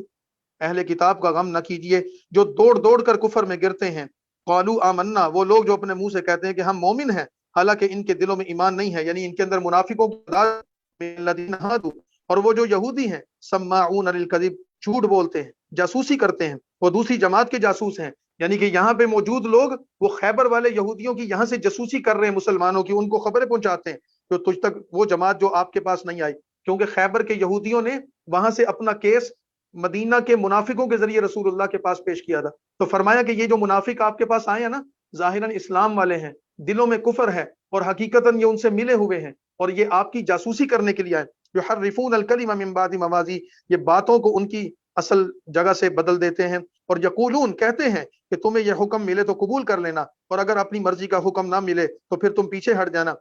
وَمَن يُرِدِ اللَّهُ فِتْنَتَهُ، اور جسے اللہ گمراہ کرنا چاہے تو اللہ کے ہاں اس کے لیے کچھ نہیں کر سکتا۔ اولئک الذین لم یرد اللہ، یہ وہی لوگ ہیں جن کے دل پاک کرنے کا اللہ نے بھی ارادہ نہیں کیا، ان کے دلوں میں اتنی ناپاکی اور گندگی ہے، اللہ نے بھی ان کو ان کے حال پر چھوڑ دیا۔ لہم فی الدنیا خزي، ان کے لیے دنیا میں بھی ذلت ہے، اور ان کے لیے آخرت میں بھی بہت بڑا عذاب ہے۔ سماعون للکذب اکالون للسحت، یہ یہودی اور یہ منافق جھوٹ بولنے کے لیے جاسوسی کرنے والے ہیں، اور بہت زیادہ حرام کھانے والے ہیں۔ یہاں سحت، حرام کھانے سے مراد رشوت لے کر فیصلہ کرنے والے۔ فَإِن جَاءُوكَ فَاحْكُم بَيْنَهُمْ، اگر یہ آپ کے پاس آئیں تو آپ ان کے حق میں فیصلہ کر دیں یا ان سے منہ موڑ لیجئے، کیونکہ جو خیبر کے لوگ تھے وہ مدینہ کی ریاست کا حصہ نہیں تھے، اور قانون یہ ہے جب کوئی غیر مسلم کسی اسلامی ریاست کا حصہ ہو تو پھر مسلمان قاضیوں اور عدالتوں کو اس کا فیصلہ اسلامی قوانین کی روشنی میں کرنا چاہیے، اور اگر کوئی غیر مسلم اسلامی ریاست کا حصہ نہ ہو اس اسلامی قوانین کا نفاذ نہیں ہوتا۔ لیکن اگر کوئی غیر مسلم اسلامی ریاست کا حصہ ہوتا ہے تو اس کے معاملات کا فیصلہ تو قوانین اسلام کے مطابق ہوگا، لیکن اس کے جو مذہبی معاملات ہیں جیسے نکاح، طلاق اور ایسی چیزیں، وہ اس کے مذہبی رسومات کے مطابق ہو۔ تو آپ صلی اللہ علیہ وسلم ان کے درمیان فیصلہ کریں یا منہ موڑ لیں، اگر آپ ان سے منہ موڑ لیں گے تو آپ کا کچھ نہیں بگاڑ سکیں گے۔ وَإِنْ حَكَمْتَ فَاحْكُم بَيْنَهُم بِالْقِسْطِ، اور اگر آپ ان کے درمیان فیصلہ کر دیں تو انصاف سے فیصلہ کریں، بے شک اللہ انصاف کرنے والوں کو دوست رکھتا ہے۔ وَكَيْفَ يُحَكِّمُونَكَ وَعِندَهُمُ التَّوْرَاةُ، اور یہ آپ کو کیسے منصف بنا رہے ہیں، کیوں آپ سے فیصلہ لینا چاہتے ہیں؟ اصل میں یہ بددیانت لوگ ہیں، حالانکہ ان کے پاس تو تورات ہے جس میں اللہ کا حکم موجود ہے۔ ثُمَّ يَتَوَلَّوْنَ مِن بَعْدِ ذَلِكَ، اس حکم کی موجودگی میں جو اس سے پیچھے ہٹ گئے، یہ مومن لوگ نہیں ہیں۔ اِنَّا أَنزَلْنَا التَّوْرَاةَ فِيهَا هُدًى وَنُورٌ، ہم نے ان پر تورات نازل کی تھی، اس میں اللہ کی ہدایت اور روشنی ہے۔ یحکم بہا النبیون، اس پر پیغمبر جو اللہ کے فرما بردار تھے یہود کو حکم کرتے تھے، اور اہل اللہ، یہود کے زمانے کے علماء اور ان کے وہ ربانیین، وہ سارے نیک لوگ، وہ بھی اس کتاب کے مطابق فیصلہ کرتے تھے، اس لیے کہ وہ اللہ کی کتاب کے محافظ ٹھہرائے گئے۔ وَقَانُوا عَلَيْهِ شُهَدَاءَ، اور وہ اس معاملات کی نگرانی پر مقرر تھے۔ فَلَا تَخْشَوُا النَّاسَ وَاخْشَوْنِ، تو تم لوگوں سے نہ ڈرو، مجھ سے ڈرو، اور میری آیتوں کے بدلوں میں تھوڑی سی قیمت مت لو۔ وَمَن لَّمْ يَحْكُم بِمَا أَنزَلَ اللَّهُ، اور جو کوئی اس کے موافق فیصلہ نہیں کرے جو اللہ نے اتارا، اللہ کے اتارے ہوئے حکم کے مطابق جو فیصلہ نہیں کرتا وہ کافر ہے۔ وَكَتَبْنَا عَلَيْهِمْ فِيهَا أَنَّ النَّفْسَ بِالنَّفْسِ، اور اللہ تعالیٰ نے تورات میں جو فیصلے فرمائے تھے ان میں یہ بھی لکھا تھا کہ جان کے بدلے میں جان لی جائے گی، وَالْعَيْنَ بِالْعَيْنِ، آنکھ کے بدلے میں آنکھ، ناک کے بدلے میں ناک، وَالْأُذُنَ بِالْأُذُنِ، اور کان کے بدلے میں کان، وَالسِّنَّ بِالسِّنِّ، اگر کسی نے دان توڑ دیا کسی کا بدلے میں اس کا دان توڑا جائے گا، وَالْجُرُوحَ قِصَاص، اور بدلوں اور زخموں کا بدلہ برابری طور پر لیا جائے گا، کسی سے ظلم اور زیادتی نہیں ہوگی۔ فَمَن تَصَدَّقَ بِهِ فَهُوَ كَفَّارَةٌ لَهُ، پھر جس نے معاف کر دیا تو وہ گناہ سے پاک ہو گیا۔ اگر کسی سے ظلم اور زیادتی ہوئی اور اس نے اپنا حق معاف کر دیا تو وہ ایک علیحدہ بات ہے، اللہ اس کو اجر دیں گے۔ وَمَن لَّمْ يَحْكُم بِمَا أَنزَلَ اللَّهُ، اور جو کوئی اللہ کے حکم کے موافق نہیں کرے گا، جو اللہ نے اتارا، جو اس کی خلاف ورزی کرے گا، وہ ظالم ہے۔ وَقَفَّيْنَا عَلَىٰ آثَارِهِم بِعِيسَى ابْنِ مَرْيَمَ، اور ہم نے ان کے بعد انہی کے راستے پر چلنے والے عیسیٰ علیہ السلام کو، جو مریم کے بیٹے تھے، ان کو بھیجا، جو اپنے سے پہلے آنے والی کتاب تورات کی تصدیق کرتے تھے، اور ہم نے عیسیٰ علیہ السلام کو انجیل دی جس میں ہدایت اور روشنی تھی، وَمُصَدِّقًا لِمَا بَيْنَ يَدَيْهِ، اور اپنے سے پہلی کتاب تورات کی تصدیق کرنے والا تھا، وَهُدًى وَمَوْعِظَةً لِّلْمُتَّقِينَ، اور راہ بتانے والے اور ڈرنے والوں کے لیے نصیحت تھی۔ وَلْيَحْكُمْ أَهْلُ الْإِنْجِيلِ بِمَا أَنزَلَ اللَّهُ فِيهِ، اور چاہیے کہ انجیل والے اسی حکم کی موافقت کریں جو اللہ نے ان کی کتاب میں نازل کیا. وَمَن لَّمْ يَحْكُمْ بِمَا أَنزَلَ اللَّهُ، اور جو چیز اللہ تعالیٰ نے اتاری ہے کوئی شخص اللہ کے احکامات کی خلاف ورزی کرے گا تو وہ اللہ کے ہاں نافرمان ہے. اور نبی پاک صلی اللہ علیہ وسلم کو مخاطب ہو کر فرمایا یہودی اور عیسائی کرنا چاہیں اطاعت کرنا چاہیں تو ٹھیک ہے، نہیں کرنا چاہیں تو آپ کو پریشان ہونے کی ضرورت نہیں. ہم نے آپ پر سچی کتاب اتاری جو اپنے سے پہلی کتابوں کی تصدیق کرنے والی ہے اور ان کتابوں کے مضامین کی نگرانی کرنے والی ہے. آپ صلی اللہ علیہ وسلم ان کے درمیان موافقت کے ساتھ حکم ان میں اس کتاب کی موافقت کے ساتھ حکم کریں اور فیصلہ کریں، یعنی جو احکامات الہی آپ کو اللہ نے قرآن میں دیے ہیں اس کے مطابق فیصلہ کریں. بما انزل اللہ، جو اللہ نے اتارا ہے اس کی خلاف ورزی نہ کریں. ولا تتبع اهواءهم، اپنی خواہشات کے پیچھے نہ چلیں. اما جاءک من الحق، جب قرآن آ گیا، ہدایت اور حق آ گیا، پھر اپنی خواہشات کے پیچھے جانے کی ضرورت ہی کیا ہے. لکل جعلنا منکم شرعۃ ومنهاجا، ہم نے تم میں سے ہر ایک کے لیے ایک شریعت اور ایک واضح راستہ مقرر کر دیا تاکہ تم عمل کرو. ولو شاء اللہ لجعلکم امۃ واحدہ، اور اگر اللہ چاہتا تم سب کو ایک ہی امت، ایک ہی گروہ اور ایک جماعت بنا دیتا، لیکن وہ تمہیں اپنے دیے ہوئے حکموں میں آزمانا چاہتا ہے. مختلف نبیوں، ان پر آنے والی مختلف کتابوں اور ان کتابوں میں آنے والے مختلف احکامات کی حکمت بتائی ہے کہ یہ جو امتوں میں جو اختلاف ہے، شریعتوں میں جو اختلاف ہے، نبیوں کی تعلیمات میں جو بظاہر تھوڑا بہت فرق نظر آتا ہے، یہ اللہ تعالیٰ نے اپنی اس حکمت کے تحت نازل کیا کہ اللہ تمہیں آزمانا چاہتا ہے کہ تم اللہ کی تابعداری کرتے ہو کہ نہیں کرتے، اللہ کے راستے پر چلتے ہو کہ نہیں چلتے. فاستبقوا الخیرات، فیصلہ یہ ہے کہ لوگوں نیکیوں میں سے، نیکی کے راستے میں ایک دوسرے سے سبقت لے جانے کی کوشش کرو. تم سب کو اللہ کے پاس پہنچنا ہے، پھر تمہیں وہ اللہ جتائے گا، تمہیں بتائے گا جس چیز میں تم اختلاف کرتے تھے. وَأَنِحْكُمْ بَيْنَهُمْ بِمَا أَنزَلَ اللَّهُ، اور یہ بھی فرما دیا کہ اس حکم کے موافق جو اللہ تعالیٰ نے اتارا ہے آپ صلی اللہ علیہ وسلم ان کی خواہشات کی پیروی نہ کریں. قرآن کریم میں جو سزائیں، جو احکامات موجود ہیں، آپ دو ٹوک اور انداز میں واضح طور پر اس کا فیصلہ کر دیں. کوئی قبول کرتا ہے تب بھی، نہیں قبول کرتا تو نہیں، لیکن آپ ان لوگوں کی خواہشات اور مرضی کے فیصلے نہ کریں. لہذا کوئی قاضی ہو، کوئی جج ہو، کوئی منصف ہو، کوئی پنچایتی ہو، کوئی سرپنچ ہو، اس کے لیے اللہ کا یہ حکم ہے کہ وہ فریقین کی مرضی سے فیصلہ نہ کرے، اللہ کے حکم، شریعت کے قانون کو سامنے رکھ کر فیصلہ کرے. بندوں کو راضی کرنے کی کوشش نہ کرے، اللہ کو راضی کرنے کی کوشش کرے. ولا تتبع اهواءهم، ان کی خواہشات کی پیروی نہ کریے اور ان سے آپ بچ کر رہیے. ان يفتنوك عن بعد ما انزل الله اليك، کہ آپ صلی اللہ علیہ وسلم کو کسی ایسے حکم سے بہکا نہ دیں جو اللہ نے آپ پر اتارا، اپنی چکنی چڑی باتوں سے اور اپنی ڈرامہ بازیوں سے آپ صلی اللہ علیہ وسلم کو کہیں اصل راستے سے اور اصل مسئلے سے ہٹا نہ دیں. یہ آپ صلی اللہ علیہ وسلم ان سے ہوشیار رہیں. فإن تولوا فاعلم انما يريد الله، اگر یہ منہ موڑے، آپ کے فیصلے کو تسلیم نہیں کرتے، تو جان لو کہ اللہ کا ارادہ انہیں ان کے بعض گناہوں کی وجہ سے مصیبت میں مبتلا کرنے. اللہ کے فیصلوں کو ماننے میں خیر ہے، اللہ کے فیصلوں سے انکار میں پھر مصیبت ہے. وَإِنَّ كَثِيرًا مِّنَ النَّاسِ لَفَاسِقُونَ، اور لوگوں میں سے بڑی تعداد تو ویسے ہی اللہ کی نافرمان لوگوں کی ہے. أَفَحُكْمَ الْجَاهِلِيَّةِ يَبْغُونَ، تو کیا پھر جاہلیت کا فیصلہ چاہتے ہیں؟ یعنی یہ جو اپنے قصاص اور اپنی زنا کے معاملات میں رسول اللہ کے پاس آئے ہیں اور رسول اللہ ان کے درمیان فیصلہ کرنا چاہتے ہیں، ان کو اپنی مرضی کا فیصلہ نہیں مل رہا تو یہ فیصلے کو قبول نہیں کر رہے. تو فرمایا پھر جاہلیت کا فیصلہ چاہتے ہو،